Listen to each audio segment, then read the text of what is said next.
And I'm back. Okay, so we played 3 months ago, and at the time, where did we? So we're still obviously in the town of Vallaki. We're gonna, for the foreseeable future, in this whole decade, we're gonna be there.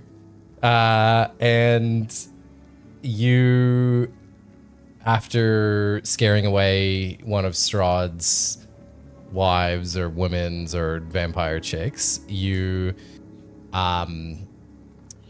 took up the invitation to meet Fiona Wachter at Wachter House, which was in the nice, rich-ish district of Vallaki. She, ooh, I gotta turn this off, sorry. So you went to her house, you got, actually, firstly, nearly forgot, Horatio went through some sort of nightmarish dream where he woke up next to a disemboweled horse and blood everywhere and blood all over him and his mouth, and had to find his way through the streets of Vallaki. He woke up in literally like a horse's pen on sort of the outskirts of, not the outside of town, but on sort of like in a weird place in town. And did anything else happen in that regard? I can't remember. He ran through the town naked, and we had to escort him. Yeah, we barely got away with it. And then you went shopping, right? It was the shopping episode, yeah. Yep. Okay. Surely this is a combat episode. You went... Surely we get combat. You're going back to the market.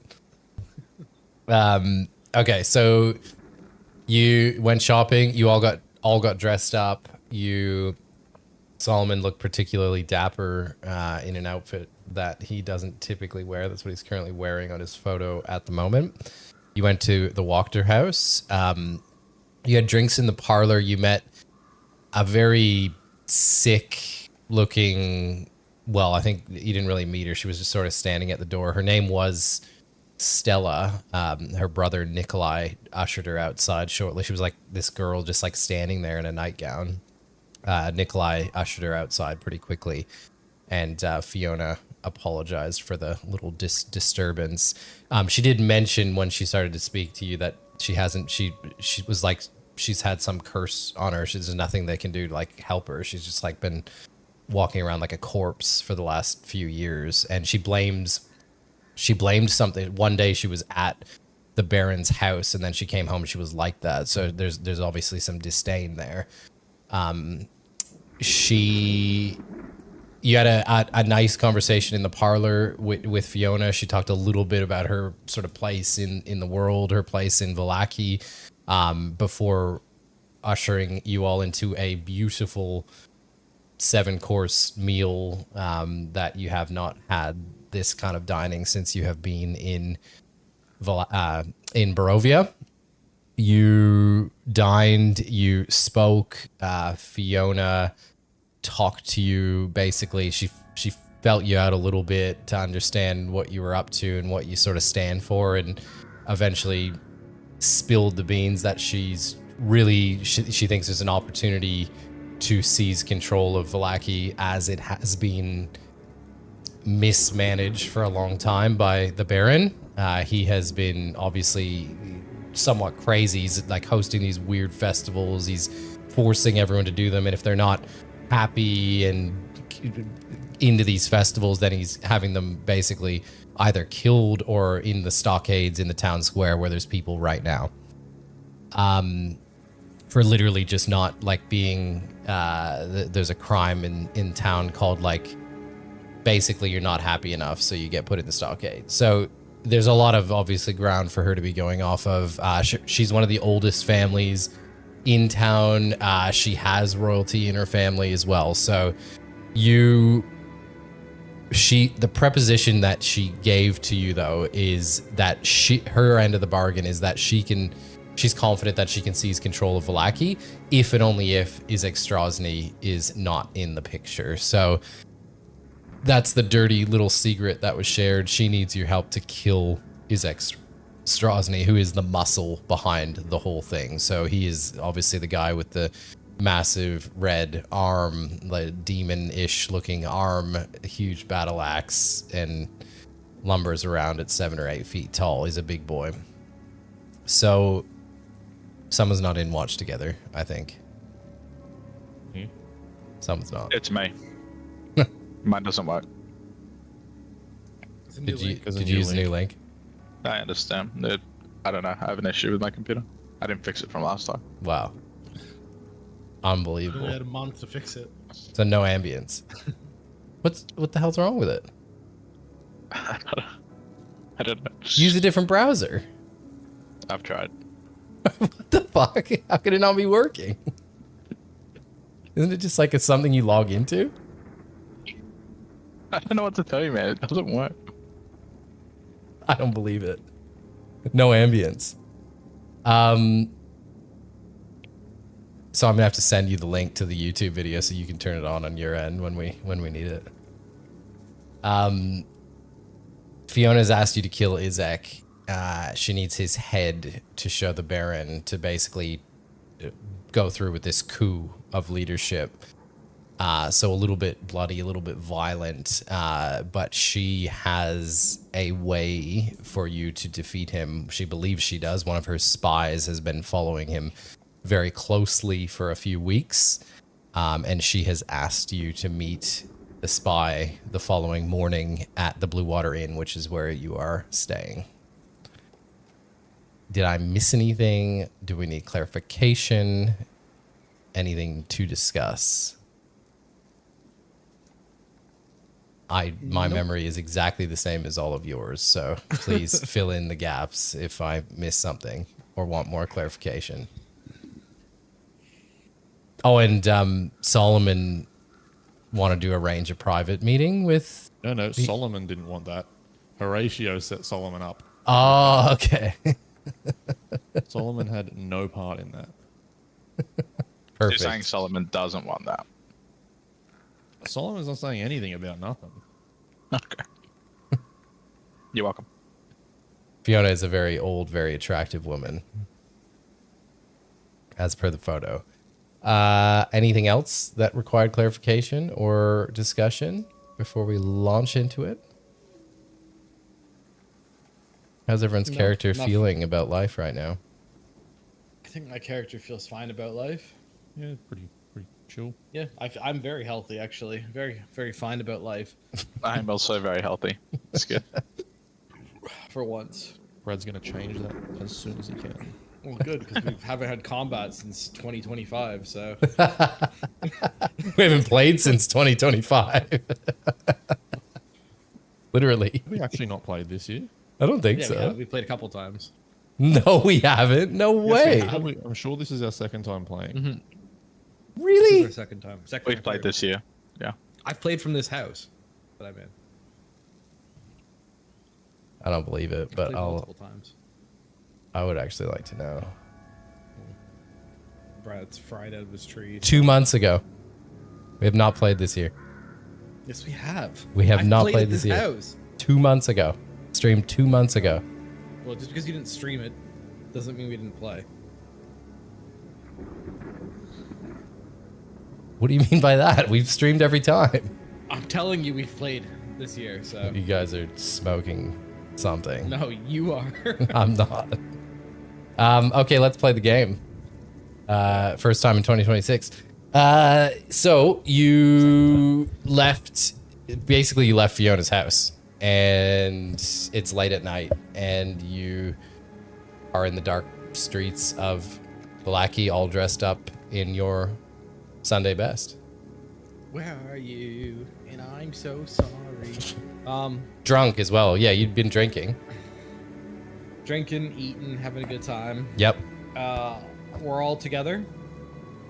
Yeah. Well, Fip didn't stay.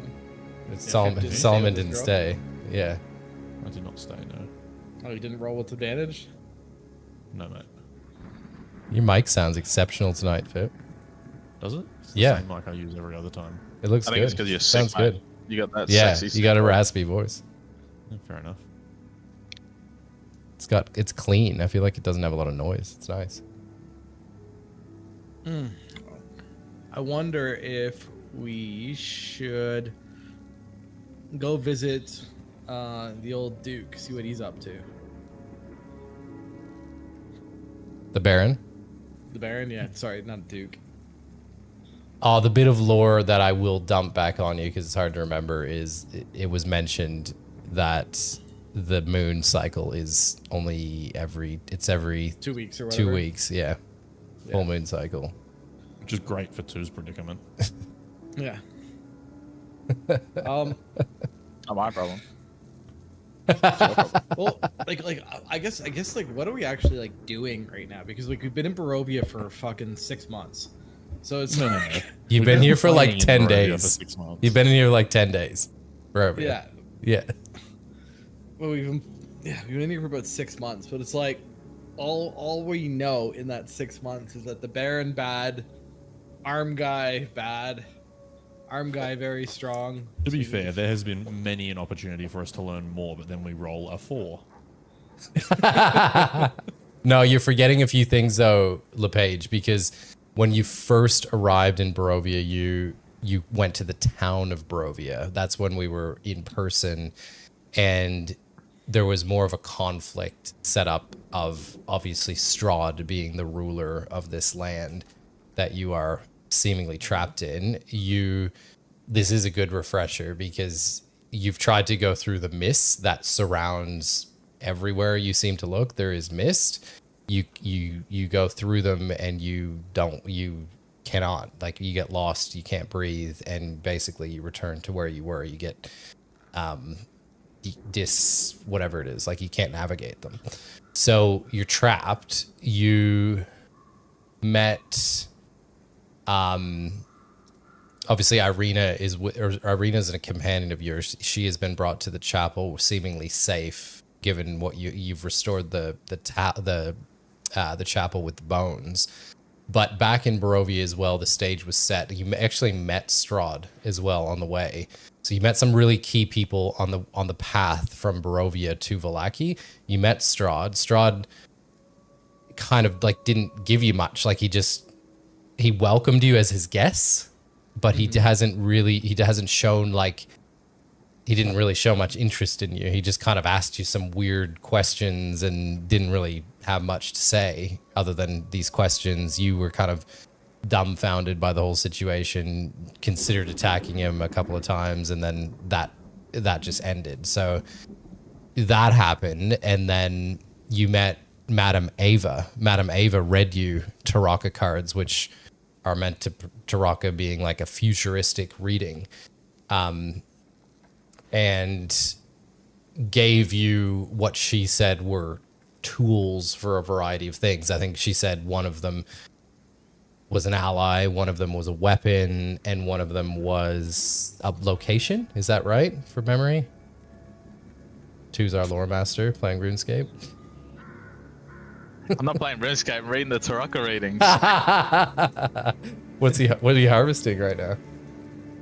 Just a bit of iron ore, mate. Nah, but do you remember yes, all that, do. LePage? Yeah, there was that part of it. I remember all of it. It's more of. So like, where are we now, and what is our goal? Yeah. Like I'm so lost in what the goal is.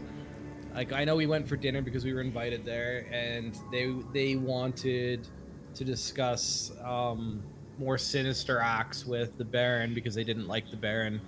There was the two drunken kids or whatever from the pub, and then he turned into a werewolf. So it's like,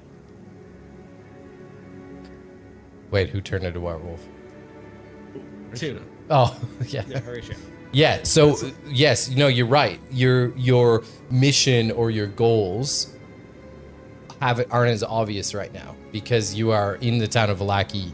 You have sort of found your way there because of Irina. You've actually taken Irina to where you believe she is safe within the chapel with Father, I can't remember his name. Now that the bones of St. Andrew's have been restored into the chapel, you believe that is a place that's safe for her. But now you are like, well, what's next? So that is a discussion right now. You sort of caught up in the politics of Vallaki, but that's your decision. Well, the only option that exists in Vallaki right now is to go after the bear. That's my interpretation, or try to find a cure for. I don't even know what Two's character's name is anymore. Horatio. Fucking Horatio. Fuck me, right? It's been so fucking long. Like, all right, so we got to figure out a cure for Horatio. So those are our two options, and it doesn't even make sense, kind of like where we're up to tonight, because we're drunk in the middle of town. I mean, that makes perfect sense to me. Okay, well then, do you want to talk for a bit? Drunk in the middle of town. You've just left Fiona's house, so you can go to bed. Like you've just left her house.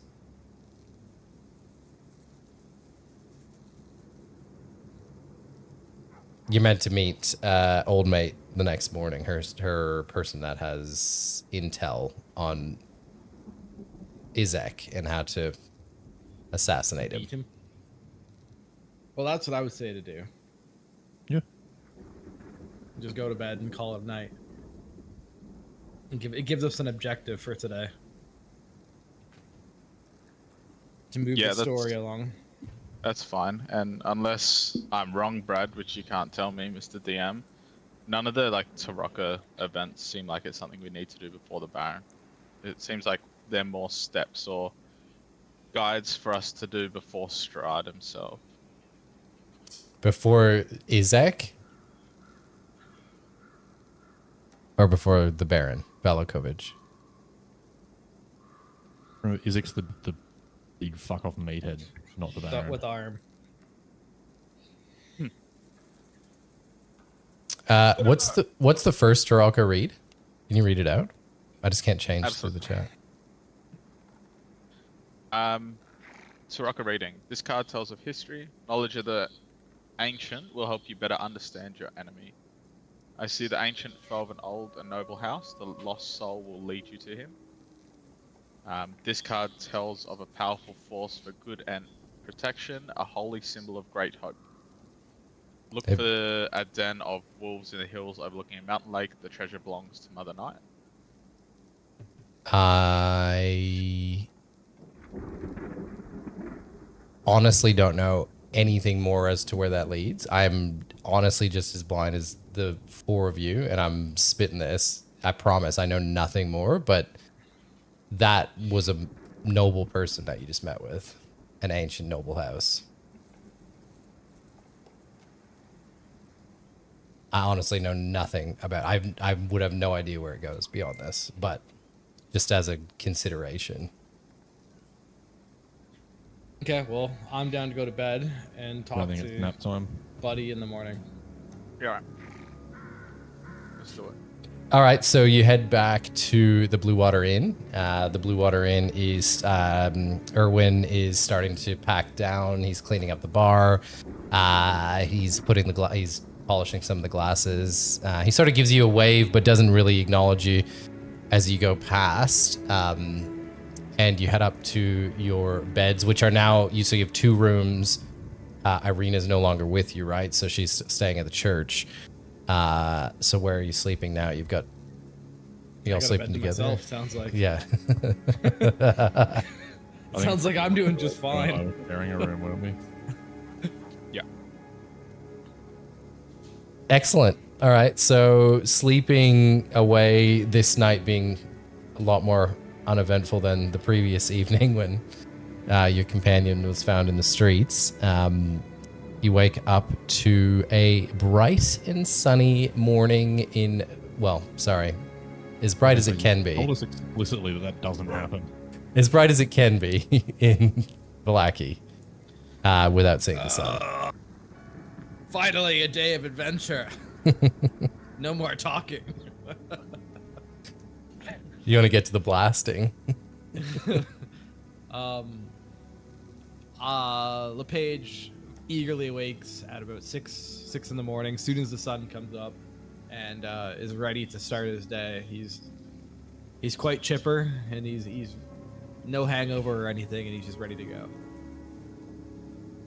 Did you go for a run or anything, or is he fit? No, I'm waiting at my door, waiting for the guys to just wake up. Horatio sleeps until midday. In my head, I was thinking of the exact same shit. You know, I think it'd be a similar thing where Horatio would wake up early light, having felt finally rested, considering the night before he probably didn't get much. Yep. Yeah. I think I'd stumble to my feet and notice I'm quite hungry, and kind of, if Solomon's not awake, kind of push him a little bit, nudge him, get him up and going. Your nostrils are just absolutely assaulted by the smell of cooking For a bacon second, I was going to say, and what are you eggs. insinuating about my nostrils on a night of drinking, mate? Sorry, what? Do you have a cold or? Yeah. Yeah. Your nostrils are assaulted by the smells of roasting bacon, tomatoes, eggs coming from the kitchen at the Blue Water Inn. Would it assaulted? Wouldn't that be like aromatic? Yes. Yeah. Assault would be like somebody took a dump in your bed. No, that would be an assaulting smell. That's what I'm saying. Sorry, I didn't use the right descriptive word for you. All right. Yeah. I'll go down for breakfast. Grab a plate. Grab a feed. Yep. So Danica lets you know that Erwin is in the corner of the bar. He's looking for you. Sorry, Ernst. Ernst Larnack.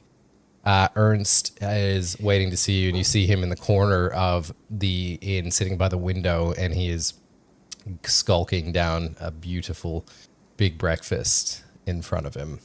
Sausage, bacon, eggs, roast tomato, and even some mushrooms. Is it a buffet? No, it's a la carte. A la carte. Fucking hell. All right. So I'll be like, all right, I want one to go. And and bring me a coffee. And I'll go sit down with Ernst. I'm so sorry. We don't have coffee, sir, but I could get you a wine or a beer. Sorry, I haven't actually heard of coffee before. I'm so sorry. I know you're travelers from a distant land. Tea. It's that water with leaves. Ah, tea. Certainly. Yes, we can get you some mushroom tea. You enjoy that. All right, so she brings out your food, and Ernst catches your eye from across the bar and sort of waves you over. And he says, I heard you asking for coffee. I had that once, you know. It was the most exquisite drink. I had it from, I believe it was from the Vistani. They brought it from a distant land. It was, incredible. Yeah, my parents had a French press. It was beautiful. French. Never heard of that before. Un petit peu. Je ne sais pas. Parlez-vous français? Is that draconic? Are you trying to riz him? Is this what's happening here? I mean, you Australians and your sophistications of languages. Ernst is well dressed for being the servant, obviously the right hand sort of butler to Fiona. He stands up, gives the three of you a bow before sitting back down and enjoying his breakfast, and says to you, well, it sounds like you've taken the lady up on her preposition, so shall we get right to it then? I've been doing all I can to prepare for this moment. Yes, tell us everything we need to know. We've been waiting months for this. I love to see the three of you. Shit on in this fight, bro. I love to see the three of you with the disdain for the Baron and the disdain for that bully Izek. It's a beautiful thing to see. So what? He sort of like looks around, left looks right, and he, just to make sure like no one's eavesdropping or overhearing. The bar is relatively empty. There's a little bit of music happening in the far corner. And he actually, we're in the tavern. We'll turn that on. Don't get many opportunities for that. Okay, so he says to you, he takes out like a piece of paper, and he gets like really clear. There's no fluff, and he just says to you, he has on the piece of paper, he has like Izek's movements for the entire day laid out beautifully. So at 12 o'clock he does this, at 12:15 he does this, at 1 o'clock he does this, and he's got this all laid out really nicely. And he says to you, okay, so what I've identified is as the best approach to all of this is we need to find a way each day Izek gets a delivery from the kitchen at the Baron's house of 2 bottles of wine and a lovely afternoon tea. He gets this delivered directly to the town square, and it is prepared in the Baron's mansion, in the Baron's kitchen.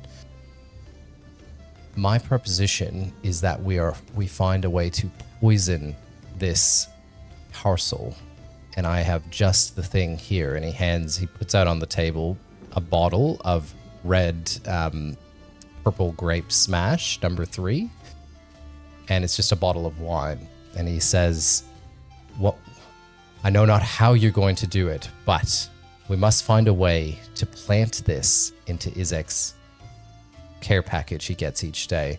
There's a time, obviously, when it's in the kitchen. There's a time between, but this is the most consistent thing Izek does every single day. He gets this parcel delivered at noon in the town square. Once this poison takes hold of him, I know not, given his state that he lives in, I know not how long it will take to consume him, but you must watch him, keep a careful eye on him until it does take hold. It could be minutes or it could be hours. I know with certainty each day he eats the meal. He sometimes drinks the wine slowly over the course of the afternoon, but without fail, he drinks 1 full bottle at evening at often just outside of town at the lake, at Lake Zarovich. So with certainty, I know he will consume both of the bottles of wine by about twilight each day. What does the poison do? For a normal man, it may kill him. It may kill someone. Otherwise, it could severely adhere him. It could. I got it from one of the Vistani outside of town, which they assured me would have a significant impact on just about anyone, other than maybe Strahd himself. And we're sure it works. I trust this Vistani. Give it a go. Certainly. I don't suggest that, sir, but if you believe you need to, if you have a way to cure yourself. I've always been fascinated with heists and the thrill of the book and the thrill of the story. And I do know of a play years and years and years ago of a move called the bump and switch. And I'm wondering if we could bump into him in the market and switch out one of the bottles for the poison bottle. He does know all our faces, though. Like, I can't imagine bumping into us isn't going to arouse suspicion. The only thing I can think of is... He blends in. I mean... He had a conversation with all 3 of us.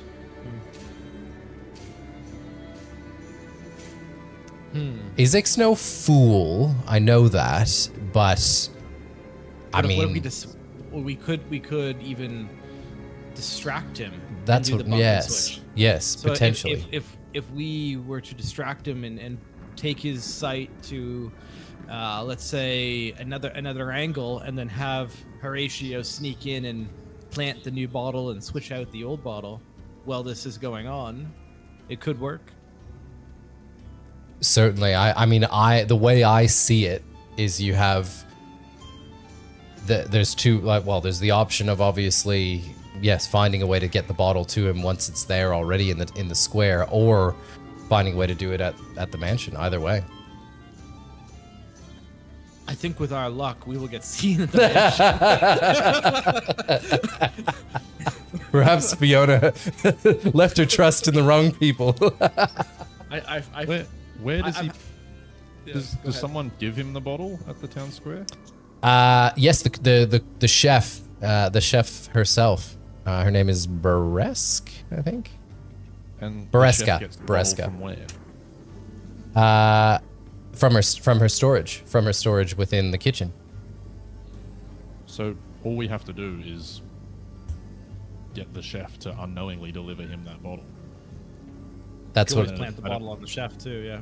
At the bare minimum, we don't look like the ones that did it. I'll leave True, that if it to the doesn't- professionals. Yeah, if it doesn't do what we think if it doesn't do what we need it to do, we wouldn't take the blame. It'd also be a lot quieter to do that at the chef's place rather than in the middle of a busy town square. Well, it's not going to be the chef's place. It'll still be the kitchen of the Baron. Yeah, that one. But that's what my concern was, is getting into that location. We have no map of the house. We have no layout. I we have some no- intel for you. I have some intel Perfect. for you. Yeah. Anything I can do to help. So what I can tell you is, I know you've been to the mansion before. We've seen you there, and there wasn't really those side street access. The kitchen itself does harbor a window on one side, so it is on the first floor of the mansion. It would be about 10 feet up to this window. And it is on the side of the street. So there's a garden sort of in front of it, past the gate, past the fence, and then about 10 feet up there is a window that could access the kitchen. I have never personally been in there, but I do know that is the kitchen. Would you know if there's guards that work in the kitchen among the chefs? I have tried to see in, and I've only ever seen 3 or 4 chefs at any given time. That would be the most I would see. Throughout the morning, there'll be one there. It'll just be Bereska. Sometimes there's 2, but I've never seen guards actually in the kitchen. If I didn't look like a tiefling, I would say I could put on a chef's uniform and try to charm my way in, but I do not think I'll blend in. You've put on 1 or 2 chef's outfits and charmed your way into some places before. I have, yes. I can charm my way into anything, but they won't be able to see past my color in my face. Are there any short chefs that you know of? What do you mean short chefs? like small in just stature, look like at your the little ratio. friend? Yeah. I mean, I wouldn't say they were tall, but not that short.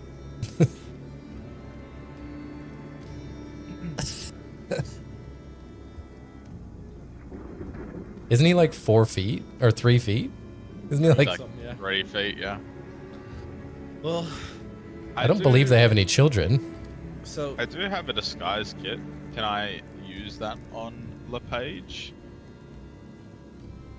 to potentially alter your skin color? that would be fun. Yes. Could be fun to roleplay. Yes. So I feel like LePage might be the right height for this. That's Well, right. Yeah, and that he- would and he be can bullshit. definitely something you LePage could do. can bullshit his way into play.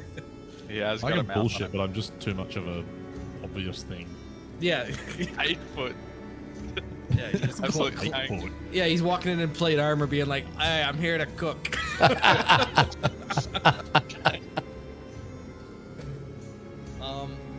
Well, do you guys want to try that? Do you want to try to sneak or to just deceive our way in, or do you want to go for a break-in? Because we could always push Horatio through the window too. But I just don't want him to go in there and get seen by like 3 chefs instantly. Well, I can always be the backup plan. Because if you get found out and then kicked out, I can still sneak in after. True. Or you But could if I even get- use me as a bait. Like you can even be like, all right, well he's obviously fucked. He's been made, and you can just break in while they're dealing with me. LePage, try is, that? is this just a ploy to end up in handcuffs again? I don't plan on getting caught. That wasn't my question. That Given- wasn't my answer. Given the last run-ins you've had with Izek, I'm not sure handcuffs will be the way this time. He doesn't have much like for the three of you. Okay. You might find yourself in a coffin. Are we set on a plan here? What do you think, Solomon? You've been very quiet. What do you mean? I suggested the idea of planning the bottle. Yeah, I think it's the way to go. It keeps the blame off us. And it's way easier than trying to directly bump into Izek himself. Done. Let's do it. Let's All make right, it. let's try it. Yeah. Well, just to be clear, so it's now 7 in the morning, so Bereska will deliver the wine at 12:15 to the town square, so you'll need to head there just before then. Okay. We need to get there ahead of time, so we need to get to the kitchen as soon as possible. So, yeah, let's head upstairs and see if you can disguise me, Horatio, and put me into some sort of believable state. All right, let's do it. You want to grab the bottles of wine and we can Yeah, try and get this going. I grabbed the poison bottle. Yep. Red, purple, grape, smash. 3. Am I gonna have to roll for this? No, not for disguise kit. I'm curious what you're gonna make him look like, though, and how you'll cover up his horns. There is a roll. Oh, there's a roll. Oh, there is a roll. Yes, there is a roll. Yeah, wrong button. Is there actually a roll? Oh, there is. Is there a rule for it? I'd always thought it was the enemies that roll perception against. That's interesting. Yes, I also did. Rule. You can carry only one without drawing attention. Oh, hold on. Anyone using a kit. So you is generally used for charisma checks. So it adds. Yeah. So it adds to your charisma checks, obviously. Disguising can be created during a long rest, taking about 1 minute to put on. It changes your appearance, but cannot change your creature type. Yep, we know this.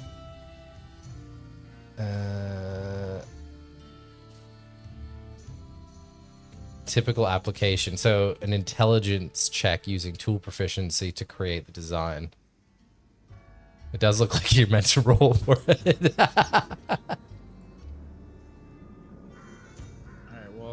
I can. How creative are you gonna be, Mr. 2? I wasn't gonna be very creative. What's a normal skin color for this area? Grayish. Pale as fuck. Yeah, like ghastly gray. Yeah.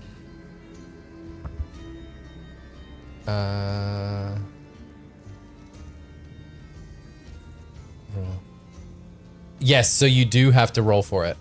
Yeah, you do have to roll for how good you apply the disguise. I'll let you do a new roll. Okay. So I can see that I can choose which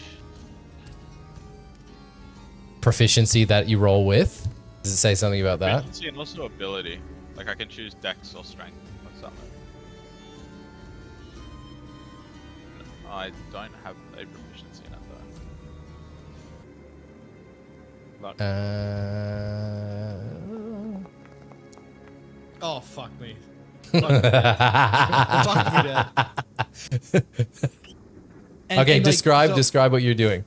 Sorry, before this, like, because it is a low roll, do I believe that he's done a good job? I don't think so. Okay. Because I have to, because I'm gonna have to go off of how he tells me I look. All right. I mean, mirrors exist, man. Mirrors exist in your. You do have a mirror in your room. Okay, so you describe to Horatio. Describe what you're trying to dress him up as. Like you describe what you've done here, and then his perception of how well you've done is an 8. Out of 24. I think as we've gone upstairs, I've pulled a chair up so I can stand up and then reach the top of the page, and I've whisked up a paste that I think would be a nice grey pale skin color, and then start to apply it. And then I find some sheets in the corner that I try to fashion into a chef's hat. And as I'm trying to put the hat on top of him, I can see, but I don't want to tell him that the paste that I've been drying is, or putting onto him is actually dried completely see-through, so you can just see his skin color straight through it again.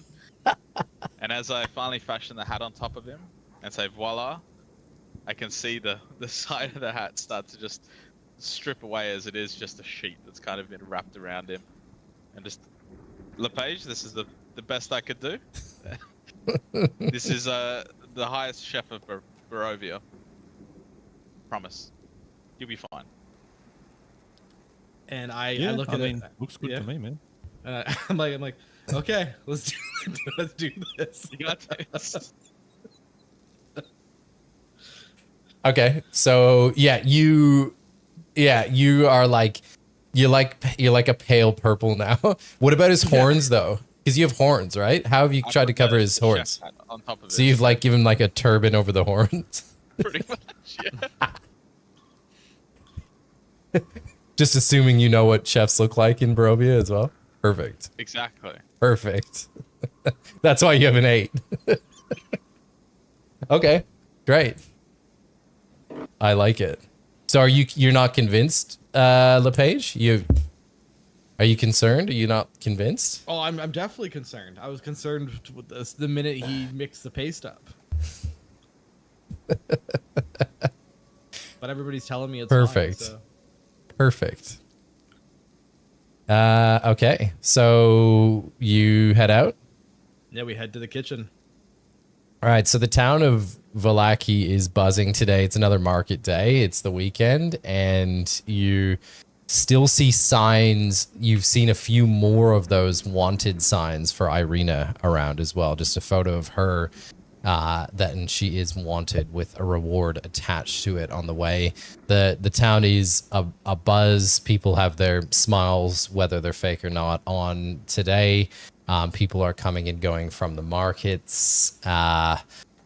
There's a little, as you pass through one of the alleyways, you do see a number of guards sort of examining something down the alleyway. The alleyway being where Horatio was found last night, or the night before, apologies. And yeah, you take no specific note to that as you walk past quickly. And approaching, it takes about 10-12 minutes to walk to the mansion. Approaching it, there's no guards outside at the moment. So the last time you were there was like 6 and 6, and then Izek was there. No one's there at the moment. No guards even at the front door. And yeah, it looks like there's some commotion sort of inside. If you're looking at the mansion, there's like, it looks like there's about 3 or 4, there's about 4 floors. It's like double-sided, and the entrance is in the middle with a big like double door. And then you have like an iron gate about 10 meters in front of that. Gardens, trees, foliage, shrubs like in between, and then like a nice path in the middle through that with some arches over top of it. There would be 2 windows either side, so 4 windows each floor that you can visibly see in front of you. The guide that Ernst gave you is that the kitchen is on, so if you're facing the building, on the left-hand side, 1 floor up. All right. So I'm going to be walking in very confidently with my disguise, and I believe that I'm looking as good as possible. And I have the bottle. I've tucked it into a like kind of like a back, maybe like a carry bag. So I've tucked it into a carry bag, and I'm walking up like it's like my chef knives in my bag. Yep. And yeah, so no guards, so you can go up to the door. Yep. So again, like I walk in like I've been there. So I open the door, and I try to make my way to the kitchen. Just as you open the door, there is a guard standing there, and he looks at you, gives you like a little bit of an up and down, and just says, Who are you? And what are you doing here? This is the Baron's house? I'm one of the new chefs. I'm making my way over to the kitchen. New chef? I wasn't informed of any new chef here today. What's your name? My name is Barthew. Barthew. Yes. Barthew. And you'd have to know. I'm one of the best chefs actually in all of Barovia. I'm known for my Béarnaise sauce, my hollandaise. Yeah. You needed a new saucier. Didn't you know that? I do know the Baron. Roll now for a deception. Roll now. Roll now. Do I get any bonus for my disguise? Or You'll no? you'll find out. Fuck. I'll find out based on how I'm doing. Oh fuck me. Fuck. You do not get a bonus from your disguise. He looks at you up and down a little bit more and just says to you, "Oh, do you know that Baron? He's always looking for new ways to sauce things up." And he says, "Just you wait. Just you wait here. I'm gonna go confirm with the chef upstairs that there was a new chef coming. I don't know." And he starts to turn away and walk up the stairs. All right, is the door still open? Yep. Okay, I quickly put my hand out behind me, trying to signal to Horatio that it's not going well. Like, get ready for plan B. And here we are. Get ready for plan B. Throw Horatio in there to roll a 3.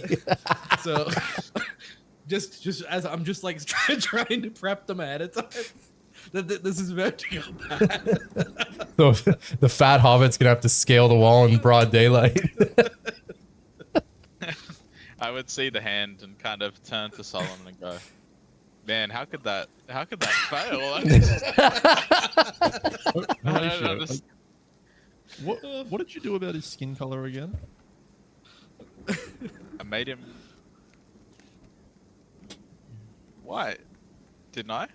Horatio, are you colorblind? Now that you mention it, I have heard that term once or twice. All right, well, I think I'm gonna have to go.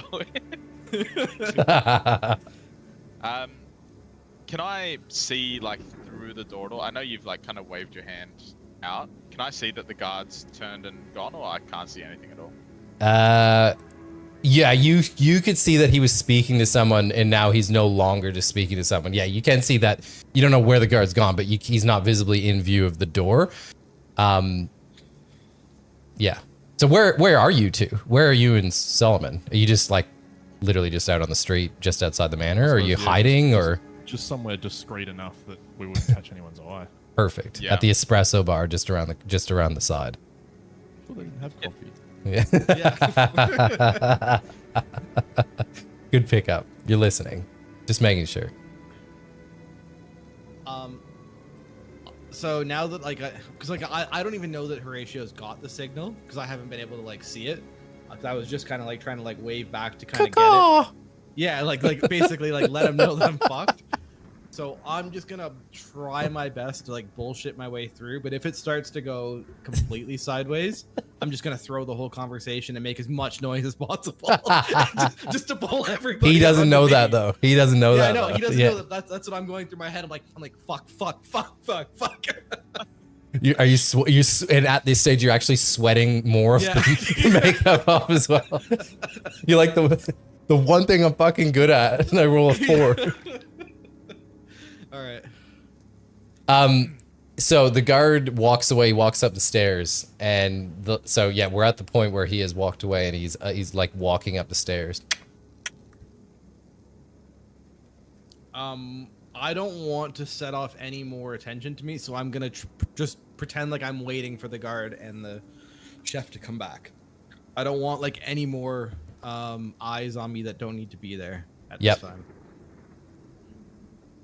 I will kind of say to Sullivan, like, I think I might have to go in and you might have to figure out a way to get him out again. Is there? So you said the kitchen's on the second floor, was it? Yeah, the first, so ground first, like. But it's the point is yeah. We're currently on the ground floor though. Like Yeah. it's Yes. Yep. It's Is there a window 10 feet to the up. 10 feet up. Yep. There's a window to the kitchen. Can I post up underneath the window? Yes. Yeah. So you'd walk Can I through climb? there's about 10 meter of garden just out the front. You'd go, Yeah, you'd that's walk fine. through that, and then you'd post I up wanna under sort the of window. Post up underneath there and look around if there's anything I can do to make a fuckload of noise very quickly if need be. Basically, just cause a massive distraction under the kitchen.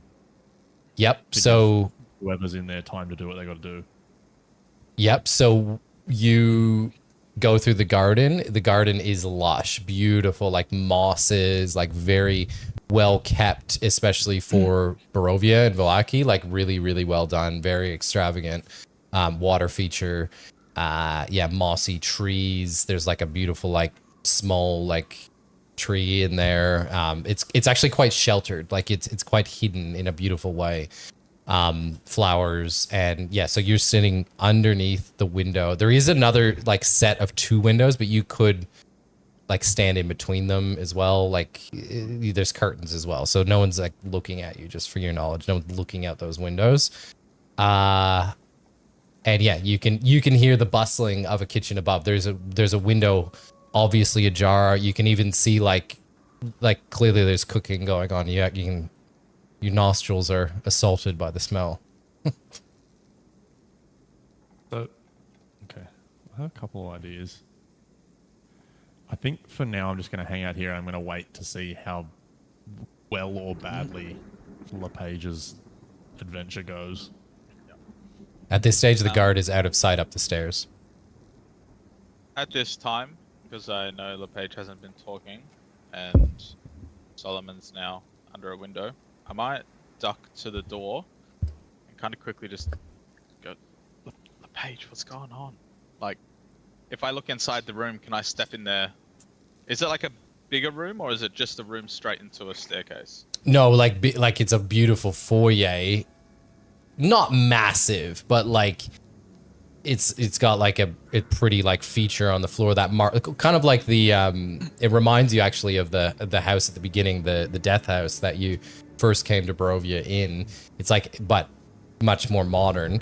It has that like marble flooring, but it's like a vestibule kind of thing. And then there's the stair up to the right, and then there's like a pathway down here. So there's it's big. It's not small. So do I hear Horatio? Yeah, you'd notice him walking up, unless he's doing it stealthily.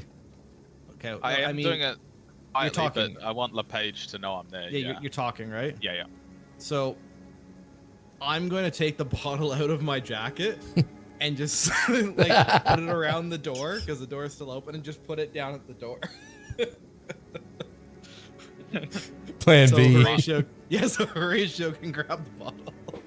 Basically, pass the baton tag. You're it. He's done. He's out. I've I been tried. made. I've been been made. Alright. That'll be fun to roleplay. The guard's not here for Yeah. now, so I'm just gonna quickly scoot in, grab the bottle. Is it just one bottle, or was it 2 bottles? Just It's one bottle. I'm gonna grab the bottle, and then kind of duck outside again to Solomon, and kind of show him the bottle and go, he's just given me this. We're gonna have to figure something out. Are you able to reach the windows at all, or is it like too tall? DM? 10 feet. Yeah, so 10 feet. So Solomon, you're what, 7 foot tall? Like 6'5". Yeah, so if you put I can lift you him, up. you could lift him up, I think. Yeah, Can you could lift him up. I'll the wine into a safe part of my belt, and then can I get you to Into your lift me safe up? pocket. Yeah. It's right up there. Can you lift me up to the window? I want to see if there's potentially a way for me to get in there. I have a Don't know if the window's open that wide. You have a different idea? Well, the trouble is, if I put you up there, and there's a lot of people in there, Well, I don't know if you can hear that, but there's a bit going on in there right now.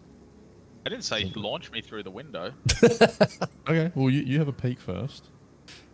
And I'll prop him up on my shoulders and then up onto my hands and push him up like a little cheerleader, you know? In broad I'll, daylight. Grab onto the ledge and yes, and just try and peek over the edge of the window. Yes, you grab the wine. Solomon, you do need to roll a strength check to make sure you get him up there. Really? With 4 times disadvantage. Okay, He's huge. My rolls are not coming through, but it's a 14. Sorry, 10 + 4. All right, you with relative ease, you throw him up over your shoulders. And Horatio, Roll and see if this works now. you Already said it. there it is. Good roll. Yeah. Horatio, what you can see inside is clearly a kitchen. There's a big bench top like right in the middle of it. There's there's cabinetry all around it. The room itself would be. Do you want it meters or feet? Meters. It's a big kitchen, so you're talking like lengthwise 5-6 meters, widthwise 4 or 5 meters, like big long, and then like a big huge bench right in the middle, and then all around. So you've come up. And you're almost like at the sinks. So there's like a couple of sinks, and then the window. You can see like there's a fire that's cooking a bunch of food on your left hand side over towards the corner. You can see one chef who looks absolutely nothing like what you disguised LePage. He's wearing all black. And he's an orc. He's green. No, I'm kidding. But he doesn't look anything like you dressed up Horatio, like LePage, because you actually hadn't seen a chef before in here. She is, I don't know, middle-aged. She has her hair all done up like under there. She is wearing like a hat, but it's sort of like a French sort of toupee type thing. More so than like a pointed white hat. And she is busy knocking things around the kitchen, clearly cooking up a bit of a storm. There's some sandwiches being prepared. She's got her back to you. Apologies, to be clear. She has her back to you right now. She's moving quite quickly though. Like she's chopping, running over, checking what's cooking on the fire. But yes, back to you right now. On the center bench amongst some scraps, there is like a wooden box that has like a white linen on it as well. Like sort of like already in it, like it's being prepared to be put something in. Can I see any other bottles of wine from where I am at the moment? You can see cooking wine close to the fire on the left-hand side, but no other bottles of like normal wine. I think I'd relay that information down to Solomon as well and say there's just the one chef, the one that we heard about. I think she's busy and can't see me, but I'm wondering if it's worth trying to get through because I really don't think LePage is going to make it up those stairs. And as you're looking, you hear knock, knock, knock, knock, knock on the door. And the guard walks into the door and says, Bresk, were you expecting another chef? He's saying he's all dressed up in some weird white outfit and he's saying he's a saucier? What's a saucier? And she looks at him like he's got 3 heads. And she says, I wasn't expecting anyone today. The Baron's always looking for new food ideas to make people happy, though. Perhaps it's something of his doing? I don't know. Maybe send him up. And he walks away and says, all right. And he walks away. Continue. All right. This is going to go great. I heard all of that. Without even talking to Solomon, I've got a clock on where I'm going to jump off of him, sprint in, and arm the wine back into LePage. Jesus Christ. Because it sounds like he's making it. Back to plan A. All right, so is that what's happening? You're going back to LePage? That is what I'd like to do, yeah. All right. Back in the safe pocket. All right. Well, this has been going on. I'm like, it's taking too long. It's taking too long. They know who they're gonna find out. Sweating. he's like, I hope the guys have figured this out because I'm screwed. And then you see LePage standing next to you with a wine bottle. Horatio. All right. So Horatio, have you brought me the wine? I have brought you the wine. Okay. And I'm like, what the fuck? And what do you say to me then? It's all good. Like I said, just trust the guys. I'm like, why are you trying to back out now? I'm like, oh shit! And I just grab the wine and I stuff it back in my bag. You're hearing like footsteps coming down as well at this stage, and it's the guard, and he's coming down with his big battle axe in hand, and he says, "Would I be able to get out of the room in time?" Oh, go on. Yeah, you can slip off. Okay. Yeah. Yeah, he sees you there. Off, Yeah, I wasn't there before. As I hear footsteps, I'd quickly just, you're fine, and just disappear. Right. And he approaches you, looks you up and down again, and just says, I don't know who you are, but must have been something the Baron ordered, so Bresk will see you now. She's just upstairs. Oh, yeah, Bresk. That's exactly what I was coming to see. Perfect. And he just opens the door for you. All right. I walk in. Yeah, he doesn't actually tell you where it is though. He just opens the door for you. Okay. Well, I walk in and I go to where I saw him at least open the door up the stairs. Roll an wisdom check. What? Why? To seemingly know where you're going. Oh fuck! No, but didn't I watch him like go up the stairs? Yes, but now that you're up the stairs, where are you gonna turn? Let's see how wise you are. Oh dear. Is that a 1? What even is that? That's a 1. That's a nat 1. Why did you do this to me? And I'm just, and now I'm thinking there's fucking 6 doors. So I've walked up the stairs. There's fucking 6 doors in front of me, and I've like no idea what the fuck's going on. The guards are right behind me. Yeah, he's like his hand on the door, letting me like kind of like walk in, and he's right behind me. And I'm just looking around. I'm like, this one, and I grabbed the 3rd door on the left. I just walked up, grabbed the 3rd door on the left. I've opened the door. So the guard actually followed you in. He followed you up the stairs. So he's watched you do this, and he is just looking really suspicious at this stage. You've walked into the parlor, and he says to you, "What are you doing? Go to the kitchen. What are you doing?"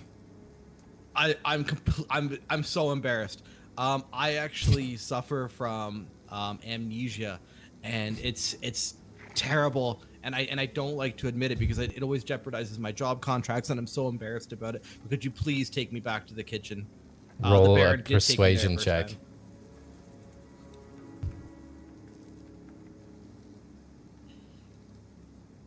Oh, for fuck's sake.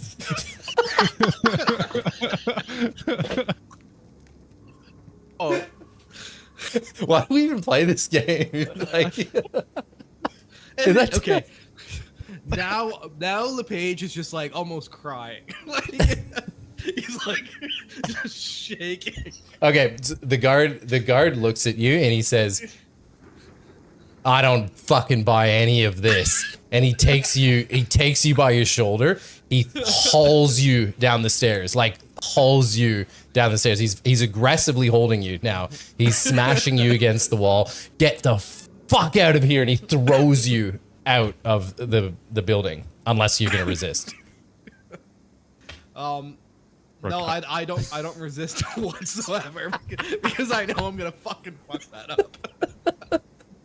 So as I'm flying out the door, all I'm trying to do is lay on my back so I don't break the bottle. That is the only thing I'm trying to do. Please don't make me roll. Save the bottle. You rolled a 7 with a +6. So he goes in with the idea of persuasion. Let's just take stock of this. He rolls a. What was the first roll you did? 0, well 1, and then a 1. What was the first deception roll? Oh, You rolled Deception was 2 a nat 10. ones in a row. Yeah, do not- yeah, he did. Oh my god. Well, 2 so far, Fip. Okay. Yes. You haven't broken the bottle.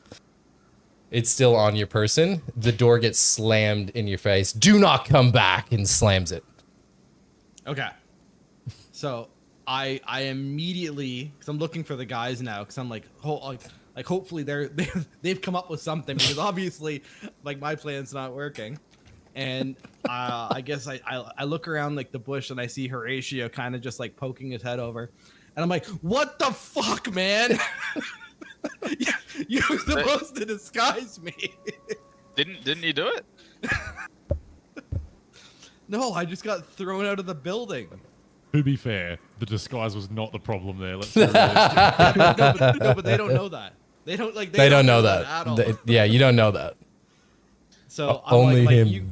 I'm like, you guys got to try and get in through the window. There's no way I'm getting back in there. Like, they do not like me.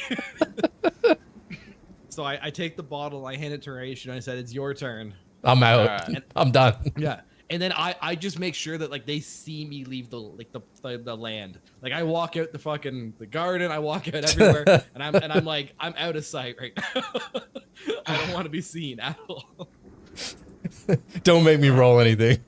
You climb out the window again. I think that sook didn't do anything, so yeah, I'm gonna have to do it. Can you do me a favor and warn me before your 300-pound ass jumps off my shoulders next time? Yeah, look. I'm fucking old, mate. Yes, you are. I'll do my best. I apologize. It was a heat of the moment kind of thing. Upsy daisy. Let's go. Take him back over to the Strength check. window and lift him back up. Brother. Dex check. Is it with disadvantage because I got a sore shoulder now? No. I'm not. I'm. 20. Can someone just roll something like that passes? I rolled, mate. and Yeah, I thank passed. you. Excellent. All right, you're up. Horatio, you've got a window ajar. It's one of those ones that pushes out, and it'd be open like that much. So, does that work on screen for you? 2.5 feet open? So I probably wouldn't fit through it yet. I'd have to open it further. Haven't you already got through it at some stage? No, I was just looking at He it. was just looking through. I'm so confused. How the fuck did you get to... Oh, no, that's right. You went back through the main door. That's right. Yeah. I was lost for a second then. Alright. If that's the case, then I will...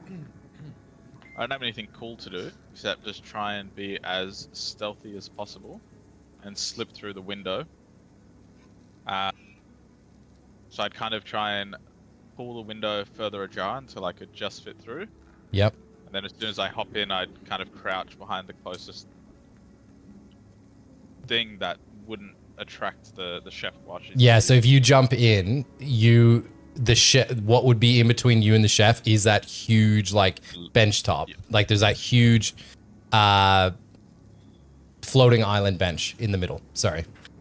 Does that make sense? So like there's Yep. all the kitchen itself is chef on the other side of the bench top. You have now jumped in over the counters. So what's separating you is that bench top, but she's like literally on the other side. She's like 4 feet away from you. She's like 1.5 meters away from you. Not even. Does she have her back to me, or Currently did I do she's that wrong? cooking. Yep. But you also hear as you like going through the window, she's like, "Guard, where's that saucier that you were talking about? What's all that commotion?" So she's sort of yelling while you do a stealth check. Plan B. Had a good roll. Thank God he's got a +10. Like, look what you rolled. Jesus Christ. Nice. He rolled a 5. All right, so what you can see, Horatio, you crouched behind the bench top. You're out of sight for the moment. You've successfully landed, and you can see, so now that you're inside, you can see a huge wall of wines, like it sort of like a stacked cellar in front of you, just like all in like their own holes. You can also see that, so like right above you, just to your right, is that basket that's being prepared, that like sort of box of something with the white linen in it. Can I hear the guard coming after she says that, or has she just said it? He has yelled back and said, I threw him out. He was fucking suspicious. Okay. He was turning purple.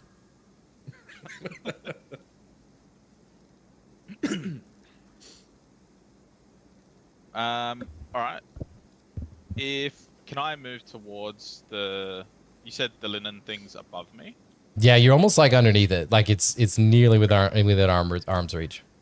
Is there anything in it, or is it like just a basket with a linen lining for you to then place things into? You're gonna have to sort of almost jump up to have a look in because it's kind of tall.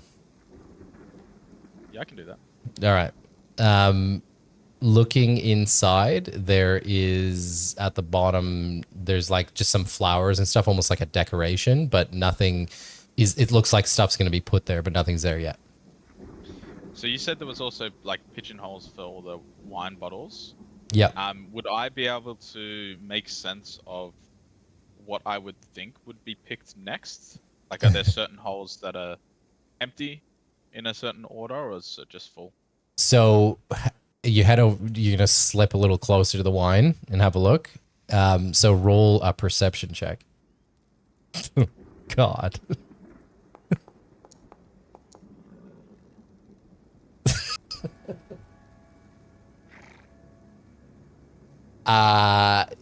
Nothing. Why do we play this game? I don't know why we play it. I don't get it. Playing Arc Raiders We could be playing Arc Raiders right now. God damn. We couldn't speedrun a TPK. No, nothing discernible. So, rows of wine, and yeah, nothing stands out. Did you see that, by the way, Curtis? Because it was quite funny. Yeah, we failed. Yeah. No. Yeah, again. So you've got wine in front of you. Nothing discernible stands out. Yeah. Perfect. Just to be more clear, though, there's a decent amount of it. So you're talking 5 per row and 10 high, let's say. There is like a few missing for sure. They're at the bottom row is missing, and one up on the right-hand side of the second row is missing. Can I pull one of them out and see if they even look like the same bottle? Absolutely. Yep. The one, are you specifically gearing towards one in particular? Nah, just first one that I can reach, essentially. Yep. They are either first one you can reach at the bottom is it's a different brew of wine. It's Red Dragon number 3. Dragon number 3. Wow. Can I, without making too much noise, skim through and see if I can find one that is labeled as Red Purple Smash 3? Yes, but you'll do a stealth check while you do that. To do it stealthily. Unless you want to be known that you're there. Excellent. Not at the moment. We're cooking. We're cooking. You zip through about 6 of the bottles, 7 or 8 of the bottles, and you find there is one row. So one row of 5 purple grape smash number 2s. What I will do in that case is I will kind of just remove the left one and then replace it with the potentially poison bottle. Yep. And then I will just hide this one in the corner of the room somewhere where it's out of sight nearby. In your safe pocket. I can put that one in my safe pocket. We can take that one back for Solomon. He's partial to wine. Trying to think of how to get her to pick the right one.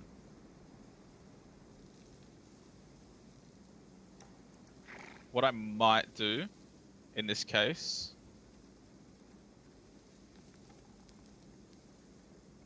I want to just put it in the basket.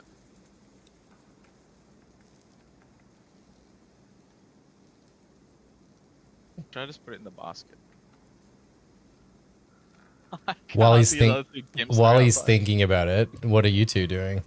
Eating and playing RuneScape or CS? Hanging out at the bottom of the fucking window, like trying to listen to see if anything's going wrong. I'm literally just rinsing my face, and then I finally looked into a mirror for the first time, and I've been like, "What the fuck?" I'm like washing this makeup off my face. All right, Horatio, what's the play?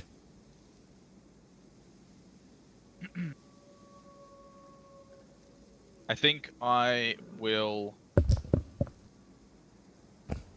Screw it. I'm just gonna slip the. I'm gonna like pull the bottle kind of forward a bit, so that it looks more enticing to grab. In a way. Kind of like half out of the pocket. Perfect. Yeah, that's all I can think of doing without chatting to her. This is your conscience speaking. Okay. What's next? It is approaching 11:30 in the morning at this stage as well. The chef is starting to put sandwiches and food and grapes into the basket. I might stick around just to see what she actually pulls out and make sure that I can swap it for the right wine. In case she chooses the wrong one. Can I just hide nearby? I'm assuming there's enough dimly semi-lit places. You'd have to no, there's nowhere to specifically hide other than if you got inside something.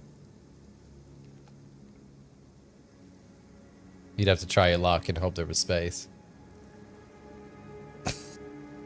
Yeah. Dimly lit places.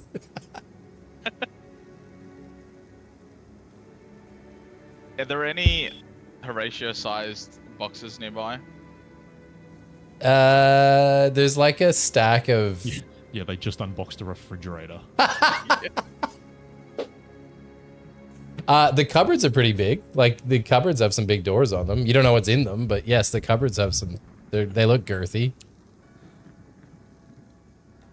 Like the ones on the floor around you. Yeah, do they just have a little door on them? Yeah, like a little... I'll just quickly peek into a couple. Are any of them empty? Roll another stealth check.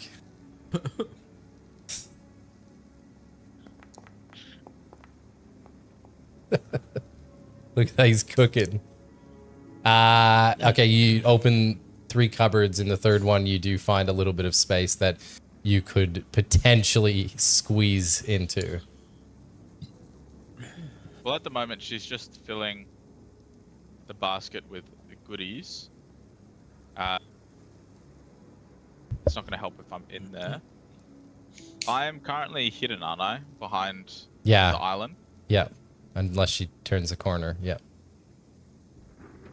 That's all right. We'll deal with that. I'm just going to chill until she loads wine in, just next to the bench, trying to remain as hidden as possible. Yeah. And if she turns the corner, she'll see you, basically. Yep. Okay.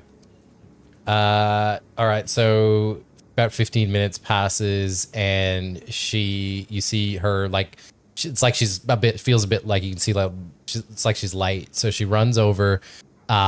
She's doing something over by the fire close to the wine bottles, and she's like almost like doing 2 things at once, and she sort of like goes to like grab the wine while she's stirring the fire as well. And she actually does like, she almost knocks into the bottle that you had and it falls onto the ground. And there's a moment of gasp and it hits the ground. It almost like bounces twice, but it does not break. And she's just like, damn it. And like throws it up, puts it on the bench and keeps doing what she's doing. And, she goes and grabs another bottle out of the bottom, and then she grabs your bottle and that bottle and puts it up into the box. Wait. Just as she does this, she turns the corner to the other side of the bench and sees you clearly standing there and screams, "Ah! Who are you? Who are you?"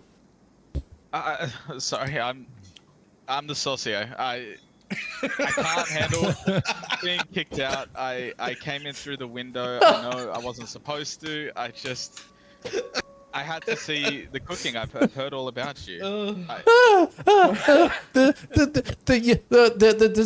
saucier, the guard said he kicked you out.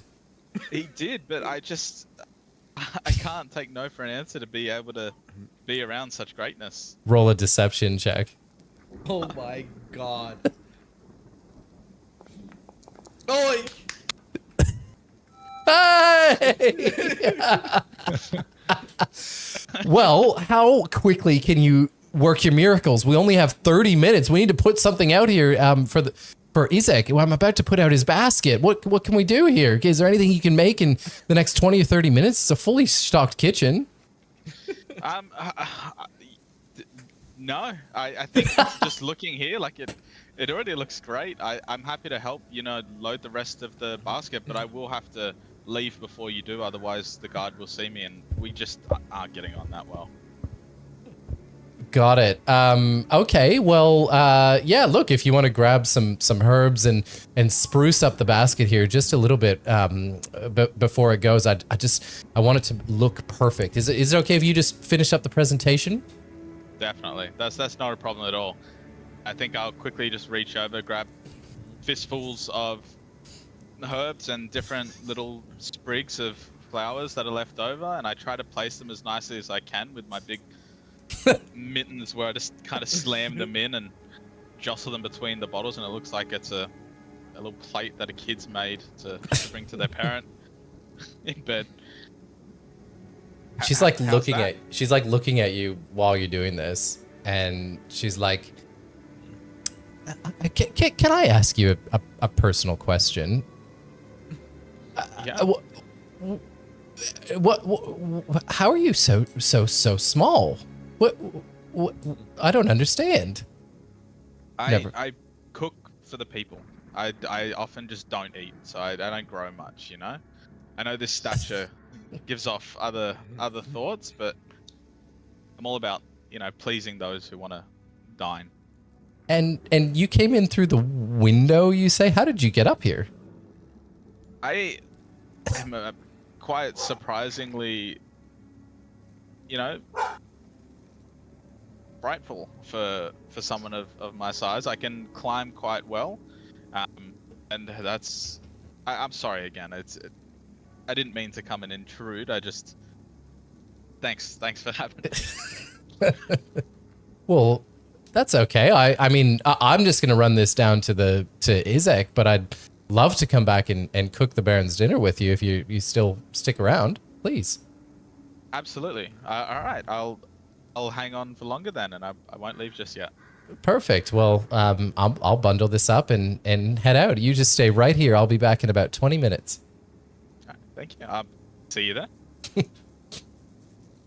Wonderful. And sorry, what was your name again? I forget. I didn't ask. My name? Your name? Yeah, I'm Baresk. Mine is Gertrude. Well, it's been a delight to meet you, Gertrude. You're very deceptive. And she leaves. I am launching out the window as soon as she's out that door.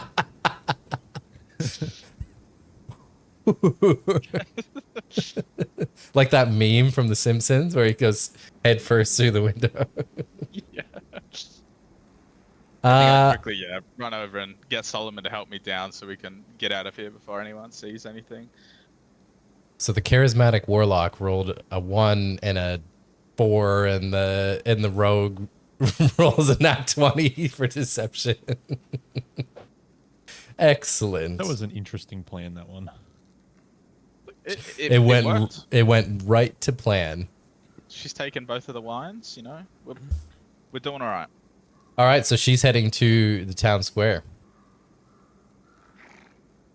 And We you go find the page. you need to go find the page. Solomon, did you happen to see where? Did I see where LePage went when he went out the front door? I'm I not don't too know. far. Yeah. I'm just like about like the first, I guess like the first shop stall that I would have seen, and I just rinsed my hands off in a fountain and was looking in a mirror. I was like, this is ridiculous. I've ripped the costume off. He was just hanging out at that espresso bar over there, which is having a coffee or something. Well, we can go share the good news that Smoking everything a went cigarette. according to plan. Excellent. Yeah, sorry, you guys go. I think we pull up. LePage, I know it didn't quite go, perfectly, but I was able to live your dream and go work with the chef for a bit. It was great. You were able to deceive the guards and the chefs. Well, I You. mean, I didn't talk to the guard. Okay. You know how everyone just kind of stares at me in this village? That kind of worked for us this time. Well, I'm glad you had better luck than I had. How come you've gotten out of your little chef costume? We're not gonna talk about it. We've recently discovered that Horatio is colorblind. So maybe we don't let him do that again. Yeah, you only need to learn one time. Now, we probably... Is that poison supposed to just kill him or just make him weak? We don't know for certain. The poison is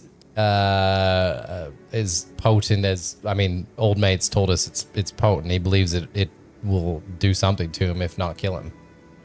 But he's also, no one really knows, like he's sort of insinuating, I don't know. Like Izek is not 100% human. He's got a demon arm, so he's like not 100% sure, right? We need to just find a way to keep an eye on him now. Yeah, we should probably... Didn't you say he goes to a certain place to drink it? Yeah, so this was important. This was an important thing that Ernst said. So he said you need to follow him, and then every day the one, like he often does a few different things, but the one thing for certain that he does is goes to Lake Zarovich towards the end of the day as the sun's setting at like 4 or 5 o'clock, and he finishes whatever he hasn't drank throughout the course of the day. I suppose we have to set up somewhere at Lake Zarovich then. Keep an eye on him, see what state he's in when he gets there. Just need to make sure he doesn't see us, because that went well last time. So you're gonna stake out? Yeah. I think it is stakeout time. Excellent. All right, so you head to Lake Zarovich is just on the north side of town. It is it's a very significantly sized, it's a big lake. It doesn't have like, it's like murky and yucky water, much like the other lakes that you've seen, but it's a lot bigger. It doesn't have like an obvious like waterway coming into it either. It's like just its sort of own thing. There is a boathouse there, but it is like big, like it's massive. So I guess you're not going to know exactly where he's coming. You know what I mean? Like you can make a guess. Is there somewhere like with some height that we can possibly keep an eye out? Yeah. So like you come out of town and it does like kind of sink down towards it. It is like flanked on all sides by trees. Not like huge, like there's not like a big hill that you could see all of the lake. You can sort of get a bit of a high ground, and let's say you can cover half a K of vision as per one of you.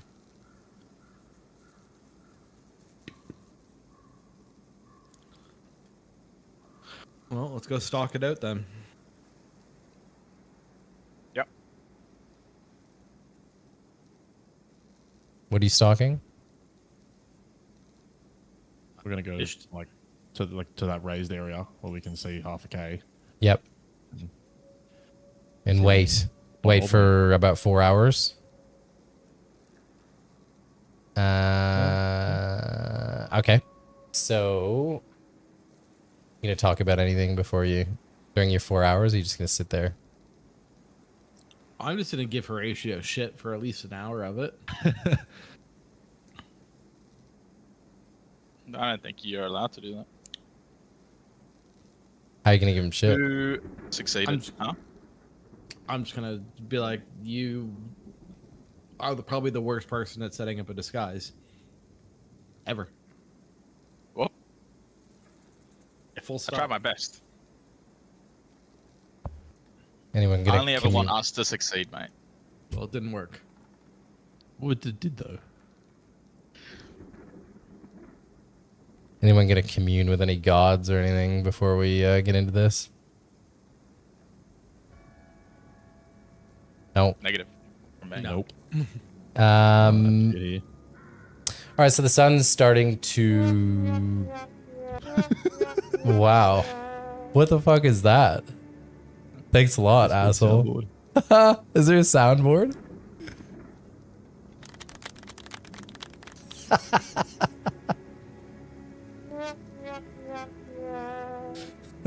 You're lucky You we're rolled- on Two's Discord, otherwise you get banned off Twitch.